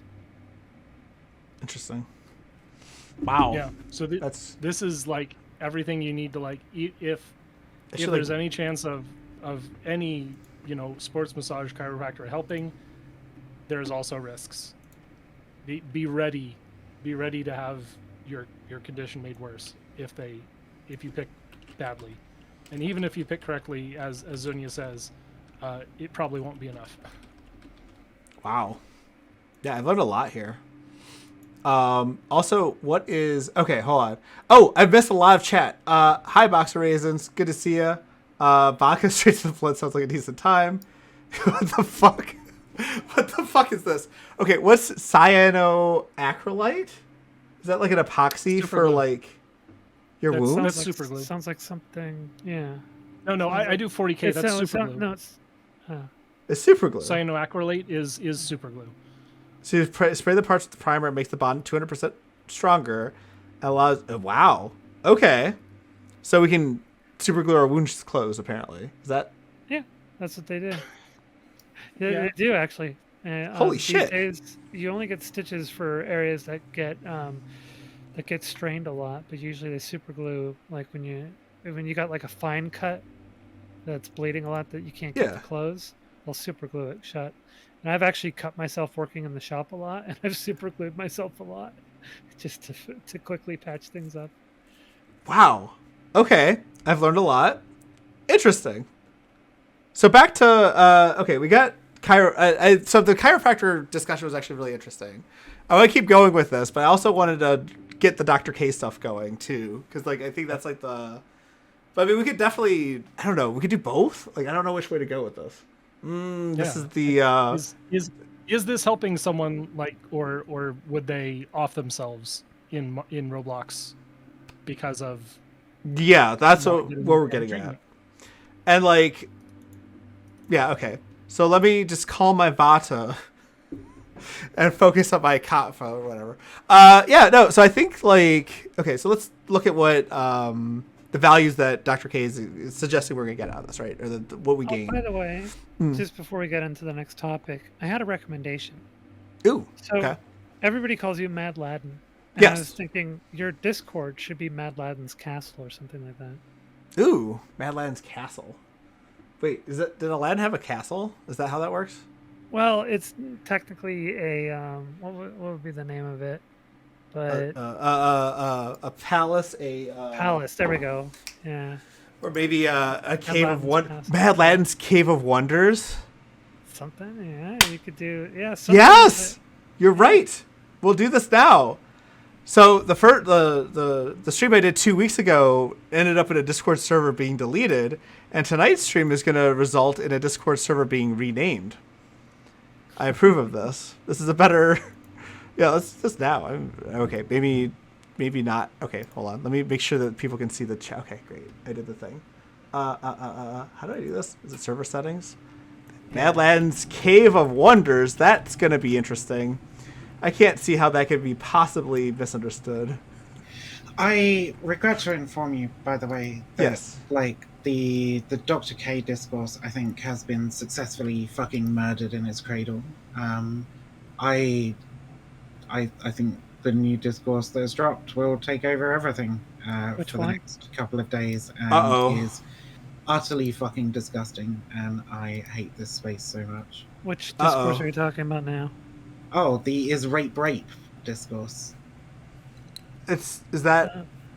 Is I this haven't on Twitter? heard that one until just now. Well, Oh, that's Mr. why Girl was people are doing that, saying- right? So is that why people are talking about that they're regretting going onto Twitter today? Oh, Jesus. Is this? Wait, where did it come And from? it sucks Though? because I kind of like mind waves, but this is a fucking terrible take. What the fuck? But whatever. It's like if you knew he took the condom off and you couldn't bring yourself to say anything, you shouldn't be having casual sex. Which is Oh, in that response- one. Yeah, it's in Oh. response to a girl saying that like a dude took the condom off during sex and she was too afraid to say anything. Like, and that she asked him not to do that prior, right? Like she'd asked him What? to wear a condom prior. So like, I mean, this is just straight up sexual assault. Yeah, like stealthing, whatever, still sexual assault, still. Right. I would argue rape. Yeah, like it's non-consensual sex. Like, I just don't even know. And apparently, yeah, I guess we're doing it on. I guess we're doing it for panel topics now. Kurt's already angling for that panel topic. He blocked me a while ago, actually. Mostly because I blocked him. Oh shit! Boy, Mindwaves definitely has Mindwave keeps doing this. has quite a way of giving a spicy take that stirs up a bunch of discourse. Well, I mean, this is worse. This is worse than us. Honestly, we're gonna bite the bait on this. Of course, the community is gonna bite the bait on this, and we're gonna have like multiple weeks, or at least multiple days, of debating. You know, is it okay to rape somebody, or like, should we call this rape? Like, is it the woman's fault if you take off the condom and she just doesn't say anything? Is it fine to keep going even if she asked you specifically to wear a condom beforehand? Like, I don't. We talk about some of the dumbest shit in this space. we really do. I mean, But, it's not like, just this is dumb. like not. It's not This just- is awful. It's though. not just dumb; it's despicable. Like, it just keeps getting more and more despicable. Honestly. Well, okay. I need to figure out how to have more contentious takes. Well, okay. So next week, I hope I'm not talking. I mean, okay. So for this week, do you want to do the right panel this week, Matt? You want to do the right panel? I really don't jump want on to. the right panel. No. God, No? no. No. I mean, I think I've learned my lesson from, like... I mean, like, okay, look. I'm happy to talk about controversial things, right? Like, if it's actually controversial and, like, there's worth nothing discussion. Controversial about this. Yeah, This exactly. Is just bad. This is just rape. Like, yeah, this is just, like, bad who's stuff. saying that it's not is just fucking wrong. Yeah. And I don't really want to... Investigations are for being this wrong about such a fucking sensitive topic, but I'd suggest they get unwrong rather quickly. Yeah, I don't... Because it's not a good look, Sweaty. Okay? I don't know. I mean, we're already talking about the rapists. Are we? Who's talking about the rapists? Who's raping The them? rapists. Damn you, Trebek. Oh, therapists. Okay. They're very amazing. Wow, that was a fucking pun that was just out of the park, actually. That was actually...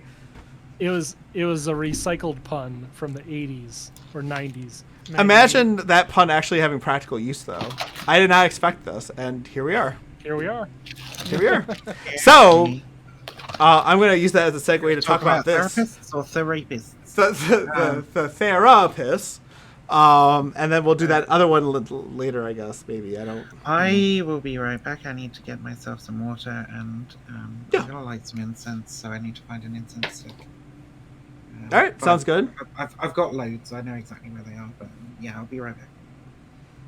If only I knew how incense applied to this Ayurveda thing, I could have thrown in another joke there. So, they talk about in looking at my stream. Hello, stream. Hello. There we go. They talk about having an increased sense of self-awareness, ability to set boundaries, create work that's personally fulfilling, self-esteem, healthier personal and professional relationships, resiliency from criticism, rejection, and setbacks, ability to anticipate and manage stress. They don't say that that's what you can... They say that as a response to what I should expect to gain, although they say also they have like this disclaimer sentence, I guess, at the beginning. While every coaching experience varies, the vast majority of our clients experience this, I guess. So it feels a little over-promising, but I could sort of see how talking about your problems would lead to something like this happening, I guess. And I also could see something like coaching leading someone towards therapy, right? Like at some level. Because like, for a long time for me, for example, therapy was the T word. I couldn't even say the word therapy. Like, I have like such a bad relationship with that concept for all sorts of reasons, like toxic masculinity, childhood stuff, whatever, that like the idea of even talking to someone about problems just seems like, who's not a friend, seems like really wild and far-fetched. But having had this experience with like life coaching, I could definitively say that I'm more likely at some point in my life to say, you know what, maybe I should go to a therapist about this problem. Maybe I should go to a therapist because I'm having this challenge. Maybe and I mean, okay, like, I mean, I publicly mentioned losing like 30 pounds in 2 months. Like, I probably maybe should, okay, but there might be some considerations I need to make, obviously, right? But like this decision, this like thought process going into therapy or whatever else, I think was made more likely because I had this like sort of positive experience with like the coaching. I don't know about the Twitch coaching, like the live coaching. Like I don't know how many streamers had this like live session with Dr. K and felt better about their experiences. Like we don't have any like polling data for that. Although I know that they do offer surveys. Like my coaching experience was like lots of surveys. Like they do a survey after every session, and then they do a survey every like 4 sessions to see where you're at, like headwise. So they are collecting data. I just don't know where the data is, if they've published it or not. I think they keep that stuff private. Probably. But I mean, they can aggregate the data, like say, hey, 60% of our people felt better or whatever, right?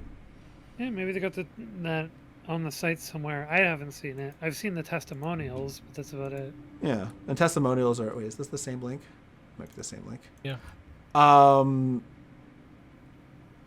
There was a sentence that I thought you would really appreciate, Carl, that I read somewhere here about how to become a coach. And Oh boy. the key to becoming a coach, one of it was... 10 weeks of training. Yeah, we'll just start from the beginning. It's in here somewhere. Yeah. 10 weeks of training with Dr. Katee and other members of our coaching team to understand the psychology of gamers and non-gamer clients, develop and practice interpersonal skills for running effective coaching sessions, understanding how coaching strategies adapt to meet clients where they are, recognize the boundaries of coaching, and acknowledge when to redirect clients to clinical resources. I think that's actually really important. They do have a part here where they're saying that they're going to train coaches to tell people to seek therapy, like actual real therapy if there's a problem. And then undergo supervised coaching to employ improved coaching technique. So like that seems like relatively reasonable. It's like not too awful. And then there's the process. Peer coaches are trained over 10 weeks. But where is the part? Okay, so apply to become a coach. Step 2 is interview. 3 is reference checks. 4 is orientation, 5 is training, 6 is supervised group and personal coaching, 7 you're a coach. Here it is, the checklist. This is the part that I was excited for you, Carl. So you need to have a high school diploma or GED, a bachelor's degree or higher in psychology, social sciences, or other relevant fields preferred. So they want people who have like some experience in the field, but like the bare minimum is high school diploma. High attention Why not to detail. recruit professionals to make you look more professional? It's almost like it probably doesn't pay well enough to do that. Ability to easily establish a personal connection. Ooh, interesting. Personal experiences in overcoming mental health life challenges to develop a healthy lifestyle. Active in relevant health or video game communities. Interest in ability to understand scientific literature and research. Where's the sentence? One of the sentences said somewhere, I don't know where I put it, you had to have experienced coaching first. They actually say it out loud somewhere. Oh boy. They do say it. They do have it. I know. Apply now. Is it here? Is it here? Is it here? Serve. Benefits at working a healthy gamer. Check out our openings. No job openings at the moment. Blah, blah, blah, blah, blah, blah, blah. Where is it? Is it in the FAQ? What is healthy gamer? Da, da, da, da, da, da, da. Nope. Nope. Nope. Nope. Nope. Is this I mean, it's seeming okay so far. Like, it's not seeming too bad. Yeah, I agree. Like, it's not awful. There's just like, there are things that, he also peddles the guide. 70 video chapters covering depression, anxiety, and meditation, written by Dr. K. So this is probably what they're getting people to sell, or buy, by the way. $75 for the whole bundle, or you can get certain modules for cheaper, etc., I etc. mean, this is the same as any number of fucking things. Like, Yeah. And then this is the module stuff. I like how they zoom in on the part that's actually like clinical. So you see the clinical track here that I was talking about, and then there's the non-clinical track, and they make it seem like the clinical track is like the biggest part, but it's definitely not. It's the other one. It makes them seem like they're supporting one another. I think it does on some level. Like I think you're building knowledge as you go through these modules, right? But like the non-clinical track might be information that we would disagree with or something, right?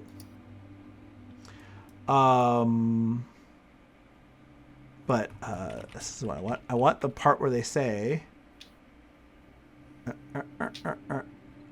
I'm really bad at finding things once I like lose it, by the way. So if anybody wants to go to this website and find me the sentence, I'm going to send my viewers out there. Viewers, I need you. This is super important. You have to find where it says that we're looking for people who've already gone through our coaching, because it said that somewhere. I know it did. There's the benefits. We already covered that. We talked about the FAQ.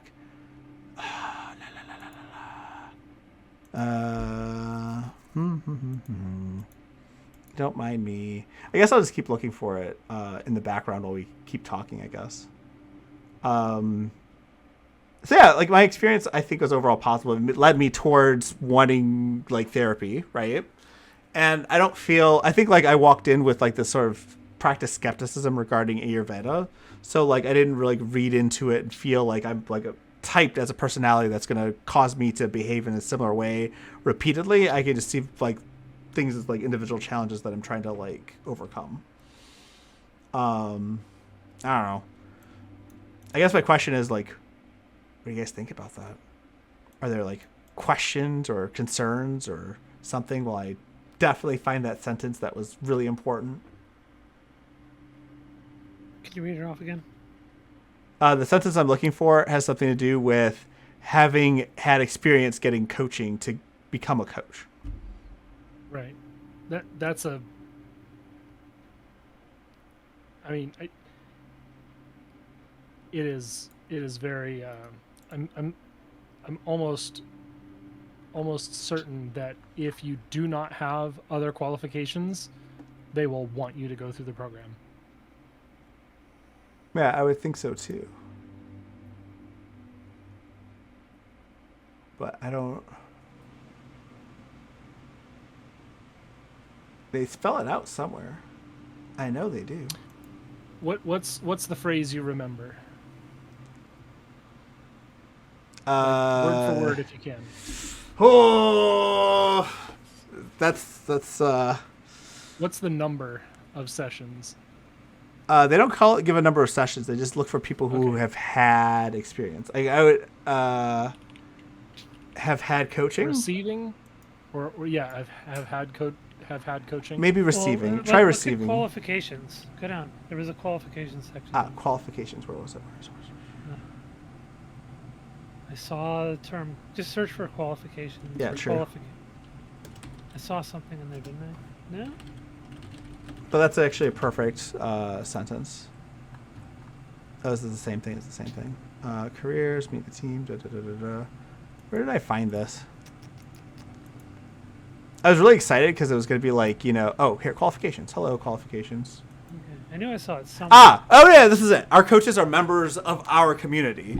It was right in front of us. It was like right here. This is it. So they have to be successful. Overcome their own struggles. There it is. Yeah. So like that's the key. Wow, staring us in the face. I guess it's late. I don't know how we missed that. It's fine. So I think there's like something to be said. Another one. Yeah. It says trained, certified through Dr. K, 10-week curriculum, 2 weeks of didactic learning from Dr. K, and 8 weeks of hands-on group and personal coaching experience. Ooh, can you send me that link? So, yeah, well, it's about coaching. About coaching? Yeah. And there's like a Venn diagram. It's right next to the Venn diagram. Ooh, okay. I put it. Yeah, there you go. I also put it in your chat. Yeah, because I'm like clumsy and silly. It's true. It's true. Oh, interesting. Okay, so Venn diagram. That's this thing on the. And so that 8 weeks of personal coaching, that was you being coached by someone who was a trainee, right? Yes. I think so. Right. It's actually hard to tell. Actually, yeah. And because you're a streamer, they want you. You are like it's a. You weren't charged because you're the product. Because I could like A, promote it, or B, become a coach because I connect with an audience to become an affiliate. Right. Fascinating. Wow, what an interesting way to put. So to summarize. All right, so okay. I want to actually have like something we can like say as like our like a grand finale. Like, okay, what do we think about this program based on like what we've just talked about? It's like a very small, brief thing. We didn't do any research into Dr. K's videos. We didn't do like too much like in-depth stuff. We just like kind of compared it to a cult and found like some similar things. So like, what would we say in total, I guess? Like, what's our summary here? I know it's a tall question. We can break it up into chunks. That's fine. If you have an abundance of time and money, this isn't the worst thing you could spend either one of those on. if you actually need help, make sure that you advocate for your own treatment and always get a second opinion. It sounds right. And they do recommend seeing, like, the coaches are trained apparently to recommend that people see a real, like, clinic if there's a problem, right? I don't know how valid or likely that is to happen. Yeah, I mean, that's what they say they do, right? So the question is, how often does that happen? And has Dr. K ever recommended that, like, on a stream? That's probably a really important question too, because, like, if Dr. K is doing the exact same thing on stream live, right? At some point, there's gonna be this recommendation. Would it be something that you, like, offer live on stream, or would it be like a private recommendation afterwards, like in the follow up?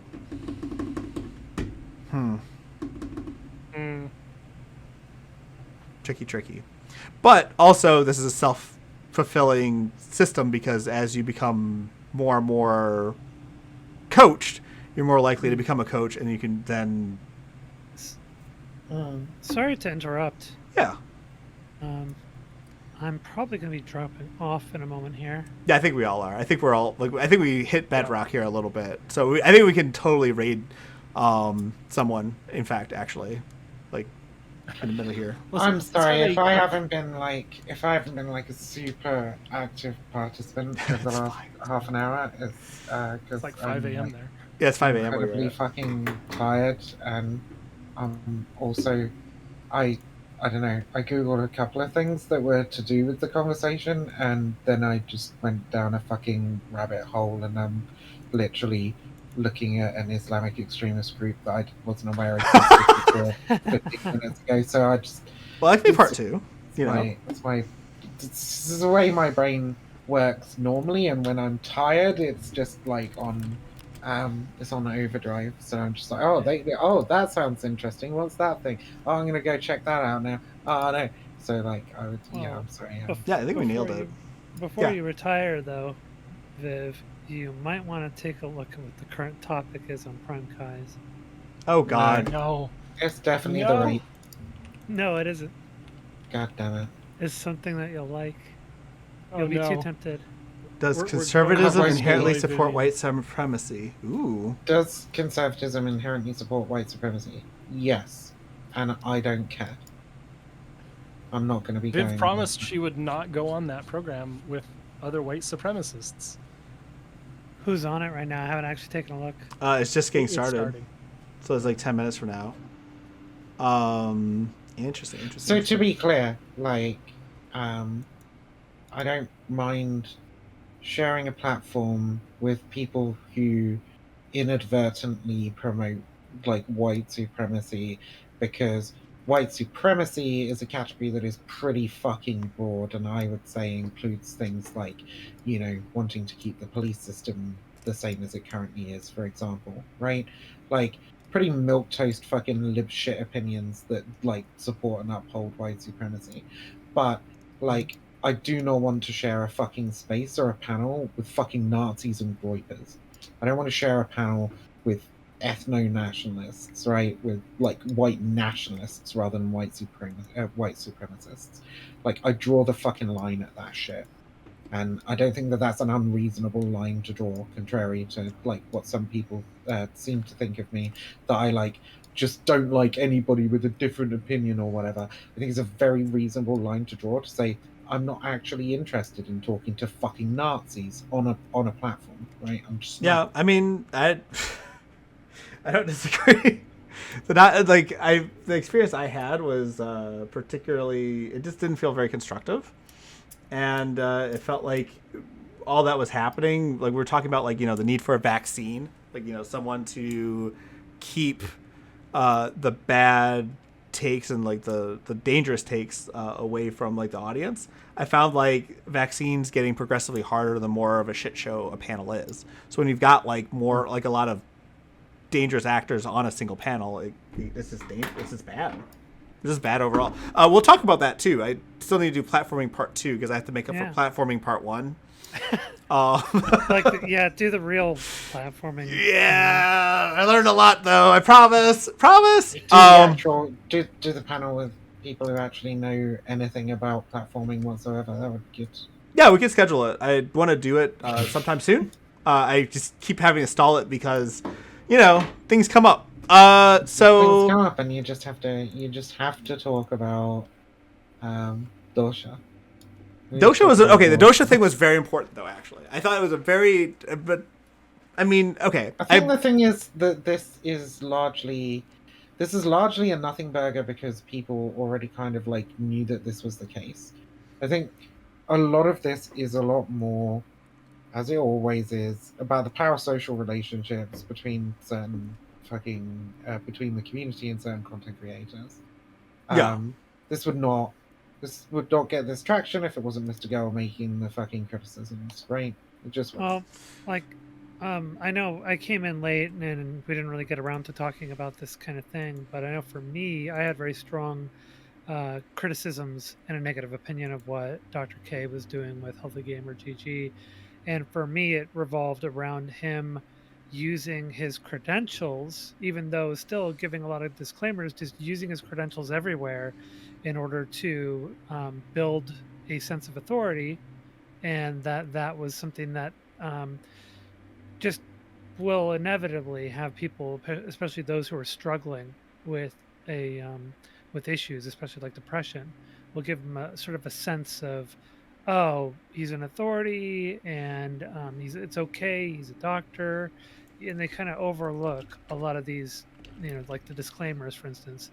And I think people don't realize when you're struggling with like major depression, you're struggling with something that's really chipping away at your life and your ability to live your life, you kind of get consumed with a sense of urgency of just wanting anybody to talk to, especially someone who is an authority figure that makes you feel like maybe there's a light at the end of the tunnel. And the more that you prop up credentials and doctor credentials and stuff around that and set that stage, the more likely you're going to get someone who is kind of fooled into seeing it in a way that is not correct, like having the wrong kind of relationship with Dr. K and what Dr. K is doing. And even though I don't agree with everything that was said in the video that dude did about the whole Reckful situation, I think that's one of the pictures that he actually painted quite well, is that Reckful would repeatedly say that it was therapy, that he saw Dr. K as a therapist, and all these kinds of things, when it was known that Reckful was struggling with very severe depression and had a history of suicidal ideation as well as attempts on his life. But I didn't really want to talk about that bit, so Yeah. we just So didn't. that was my main criticism of Dr. K, is just like, if he wanted to brand himself as Mr. K and left all the credentials out of it and did not play up the image of doctorate authority and psychiatric authority, then I wouldn't really have too much.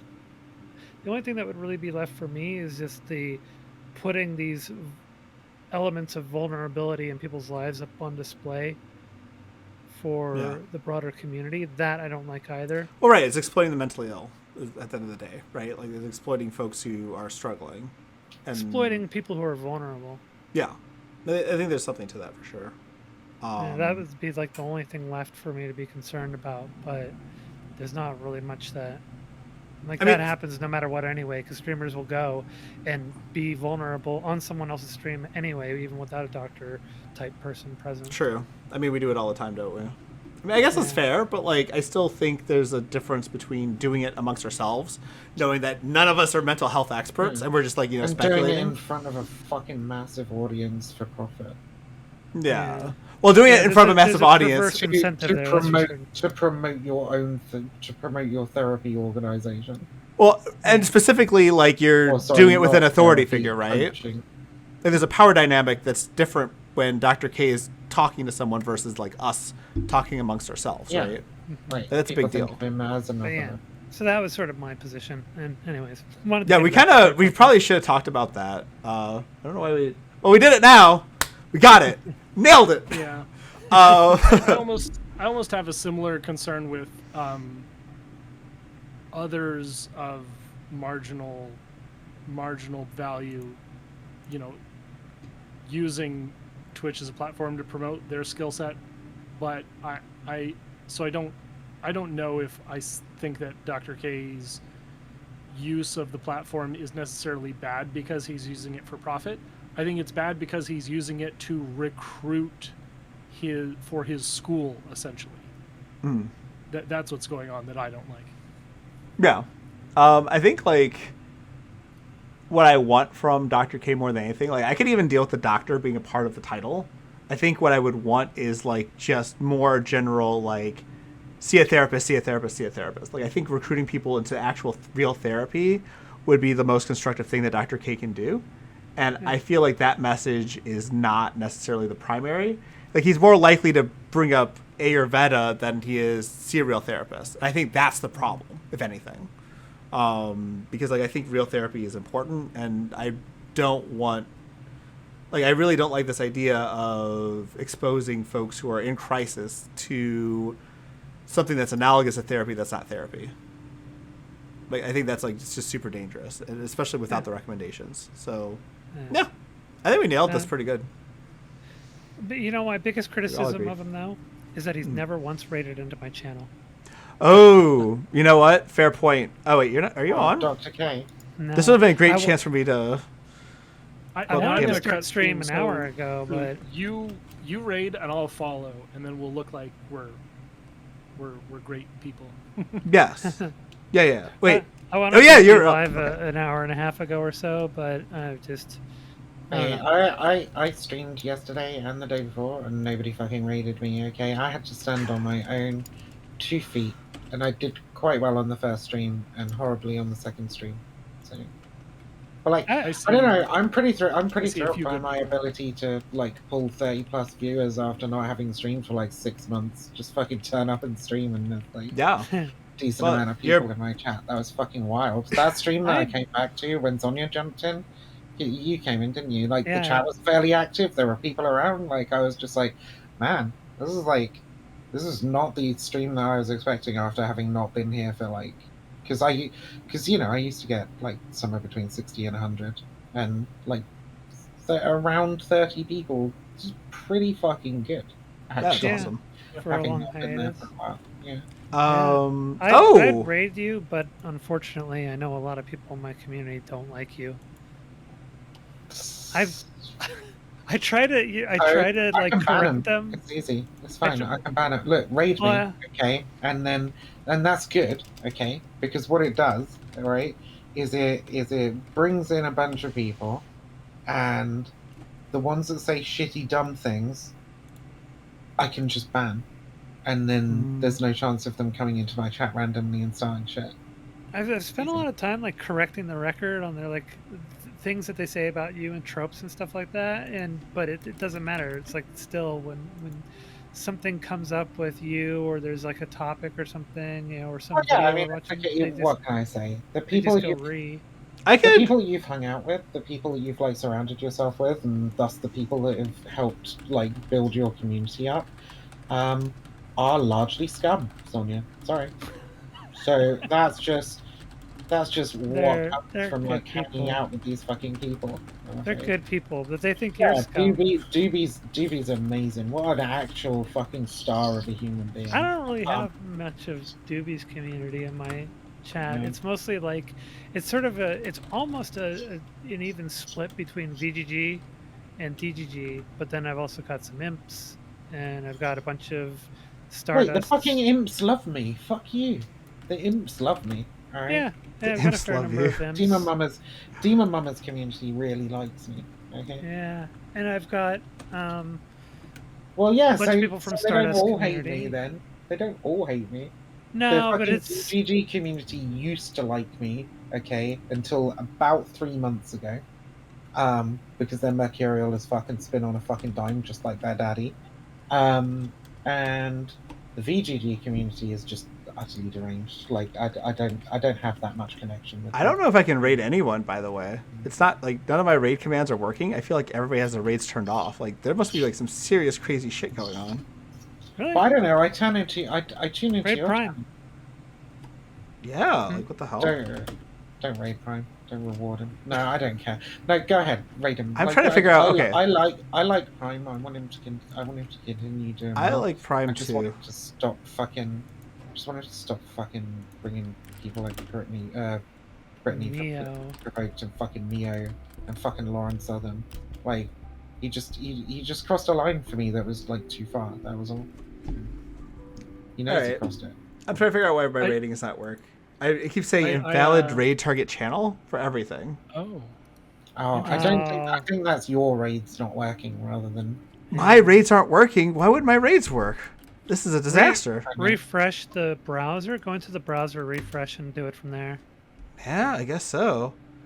It's very I confusing. just had a discussion with my chat, and my chatters are now known as soys I mean, I think that's awesome. or soycialists. Socialist. Yeah, no, it's not letting me raid. Did I turn off my raiding options? I don't understand. my chat is just friendlies. My chat are, I haven't figured it out yet. I found out I was going to do lads and ladies, but that's not like inclusive enough. So I found that the non-binary version of lad and lady is duck. Apparently. Doc? Apparently it's duck. I was told it was duck. Now, am I completely incompetent and believing something that someone could have told me that's like completely incorrect? Entirely possible. Absolutely. But from what I understand, it's duck. Mine used to be zealots, and it's like an old throwback to a joke from years ago, and when in the community where I originally started streaming. But it's changing pretty soon here. I'm not going to say what it is publicly, but there's going to be an announcement coming up in a few weeks here, and we'll have a new name for my viewers. That's exciting. When's this Yeah. happening? What's the Actually, I think Carl may already know. Oh, I might not, because I've not paid attention. bad. Yeah, basically, I've got some new stuff coming up, and I'm doing a overhaul and some rebranding. So new graphics. And everything. Okay. Yeah, I got it. you'll know about some of it because you've gotten to see some of it. Yeah. Huh. Well, this is very bizarre. I don't know how to raid if I can't raid. I'm pushing buttons and nothing's. If you can't raid, you can't raid. Why don't you try the chat command? That's what I did. Chat command and also in the dashboard. Oh yeah, use the dashboard. Try it. The from dashboard. Okay. There's a button for this. You weren't using the dashboard? I never use the dashboard. I don't know how dashboards work. Right. Yeah, you go into the stream manager, and then on the right side there's a raid button. You should just have the dashboard open during your stream. I know. I know. That's what I do. Like it's just there so that I can change the title whenever I want, or like There's do also whatever. the You can stream set goals. manager application. It works now. There you go. Nice. Magic. All right. So we're staying on topic. It's gonna be Gappy V. So we'll see how this goes. Oh god, not fucking Gappy. Holy shit! Why am I fucking doing this? I don't know. I Gappy's just a picked. nice guy. I didn't like Gappy's coverage of the Prime stuff. To be honest. To be fair. Which is why I never had anything to do with him since. But like I'm feeling like open-hearted and stuff. All right. Bye everybody. Tell Gappy to eat my ass. I will pass that on very loudly and very viscerally. I want to say what those numbers mean. I can tell you for a Yeah, fact. I can't even remember. I 25 can't and even hey, remember man, what it is look, that I don't it's fucking like buddy. it for now. But it was like Stream well, buddy. the one fucking interaction I Hope had. your talk show I and think it was podcast during the was. whole stochastic terrorist argument Dr. or whatever. K, what's your He just dosha, chiropractic? kept like. Oh God, you were covering. I mean, it was You just were such covering a the sea stuff too. lining Oh that he God, you were decided to covering. We're like opening do. this. We were can trying to of have worms the right now. conversation. and Carl's he- still streaming. by the Okay. way. I don't No, care. I said So- we were both gonna If raid I the same person. I'm going to So if you're in my categorize. chat. Ignore Here the we go. doshas. I have a Gappy new V. set of categories to work off of. Okay. You guys Enjoy. all listen in, okay? Enjoy I have soy group boys. 15 and below. interesting. No, But he would just he No, was just 19 and below. consistently going 20 to well, 25. if a Nazi moved and into your 26 neighborhood, would you be plus. okay with like going around the house and like shooting That's them what in I'm the going to be face? saying. And I was Just like, take those no, numbers no, in I mind. would Thanks not for be the, okay thanks with for the that. rate as well. And he just like kept on fucking like pushing it and trying to like Hope your go, stream went well. oh, but you would hope be your in stream this went well, too. situation, right? And I was like, no, Um, no, I wouldn't. Oh, but you would be in this situation. No. Now, What So have I I would told never you? be Group okay with 26 that. and Just up randomly go is around the more house likely and to shoot them in the develop face. That type would 2 be bad. diabetes. It would be very, very bad. Like, yeah. And I got very frustrated with them. I thought it was the dumbest fucking shit. That's pretty crazy, right? That I can literally. But that's literally the only interaction that I've had with them, and I think we can both agree, we can all agree that that's a pretty catastrophic fucking interaction. But like, it is only one interaction, so like maybe he can save himself in future interactions. But I have no doubts that Gappy is. I'm sorry, I missed half your story honestly because I was like, there's like people greeting me and all this other Managing stuff. the raid, yeah. But Katee basically jumped onto the whole stochastic terror bandwagon. and in a very disingenuous. I And thought shit Vata way. for 19 like, or less. not in a. Oh, I think you might have some. But tell me about these opinions, Viv. You seem to have some really shitty opinions. It I was hate like that. he was I hate literally that. trying to pin me down on believing that we should go round to Nazis' houses and shoot them in the face indiscriminately. And I was just like, no, this isn't something that I believe or something I advocate for or something that I think that anybody should fucking do. And he just kept like trying to push me on it for about half an hour on this fucking panel until I basically just like I had to lay it down like solidly and just be like, no, no, no, shut up, next fucking person. I kind think of I've wish I already rated answered Prime now a little bit. this trench. Why? just because like comparatively speaking, I think I'd rather go with that. But then, yeah, I don't know. We had choices. I made one. I mean, I don't mind who you raid. I'm not getting mad about you raiding. No. Just, It's, but I'm like, oh, I don't like. What is Gappy defending Dr. K? Is that He the is problem? soft defense. Is Gappy like Dr. K actually seems pretty cool, and I like He's very Ayurveda. soft defending it. Calling him a BMI, talking about BMI and diabetes right now. I don't know. Whatever. It could be worse, right? At least it's on topic. Here's the idea. We just sent 15 people to that channel who's going to disagree with him. Yeah, right. Yeah, I don't know. I like Gappy. He's got some hot takes. But yeah. I think Gappy's kind of like one of those drama stir types. Like, just it sort of feels like Gappy's stream feels a lot like Hans or Stardust, or you know, Hans before the fall. Hans before the fall. Jesus fucking Christ! Did Hans fall far and fast? Like, what an absolute catastrophic fall! Holy shit! I think it's like on the upswing. I hope he's on the upswing. He followed me. I went from being mutuals and being a mod to being blocked and banned, and now we're mutuals again. Yeah, see, that's kind of... I unfollowed him and then refollowed him. And I may or may not be talking to him next week on my stream. See, I didn't do that shit. I just, like, I treated him well. I had civil conversations with him. And then he decided that he was going to be a complete cunt to me. So I just blocked him on all platforms and told him to go fuck himself. Yeah, he was like a huge dick to me, too. Like, to be clear. I just don't... I don't know. I feel like a lot of people on this platform will get upset at somebody for like being fucking horrific to them, and then 2 weeks later they'll just be back in the mix with them. I'm not really like that. If somebody hasn't made any kind of like significant effort to like change or if they need to like apologize to me, then I'm just not interested. You know? I've only had like one person actually do something particularly awful to me on this platform, I would say. So that's like awkward, but besides that, everything's been... I'm usually willing to let go of things that I think are trivial, right? Like if someone calls me an asshole on the stream, it's fine. If someone... I don't give a fuck about that. I mean, I am an asshole sometimes. Yeah. Like, I don't know how you guys run into so much trouble all the time with all these different creators. I know you don't, right? Because I don't even fucking get me started, Sonia. Don't even fucking get me started. I'll tell you what. Okay. I'm gonna say some horrible shit. All right? Who have I have only gotten in trouble with the worst people on this platform. Right. Yeah, you're to a T. You're not really every too much single beef. person who has banned me is like Brittany, Bad Bunny, and one person that's the and infrared show. I still don't understand why Yeah, people I hate Bad Bunny so much. Like Bad Bunny's bullshit from like 2 years ago. Sure, if you're like if you're like, Oh no.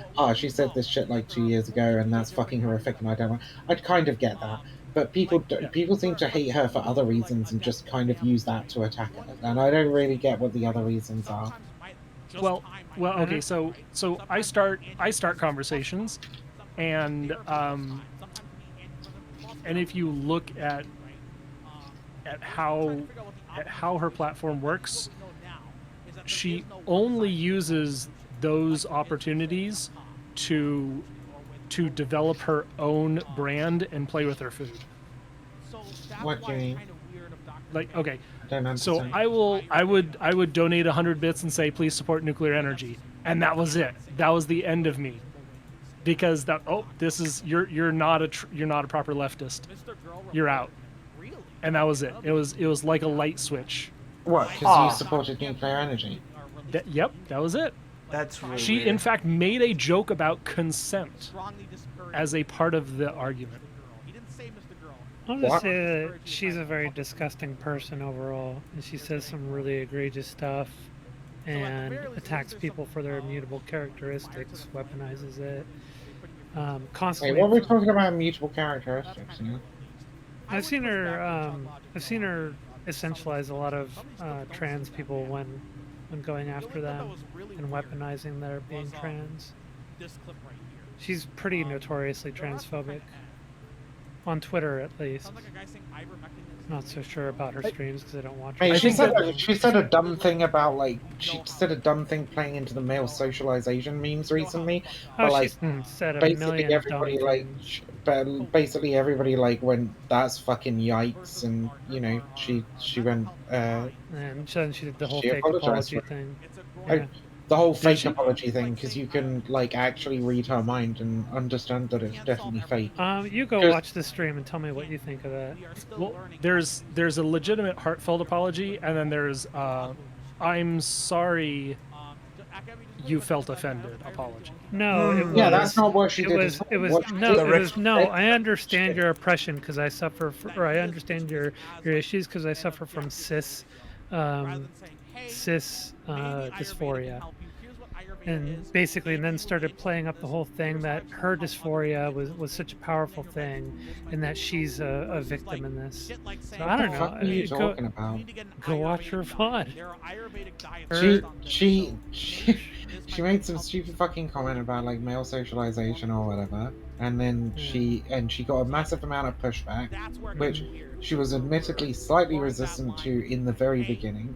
But like once it became clear that a whole bunch of people who weren't just like trying to hate on her, like people she'd actually worked with and people she liked, were also kind of like, yeah, this is a yikes statement. She took the time to learn about why it was a yikes fucking statement, and then made another statement saying, I understand why what I said before was like really fucking harmful now, and I apologize. I don't ever want to play into those kinds of tropes about trans people, and I apologize for this transphobic comment, and I clearly have some things to work on when it comes to my understanding of like the trans experience.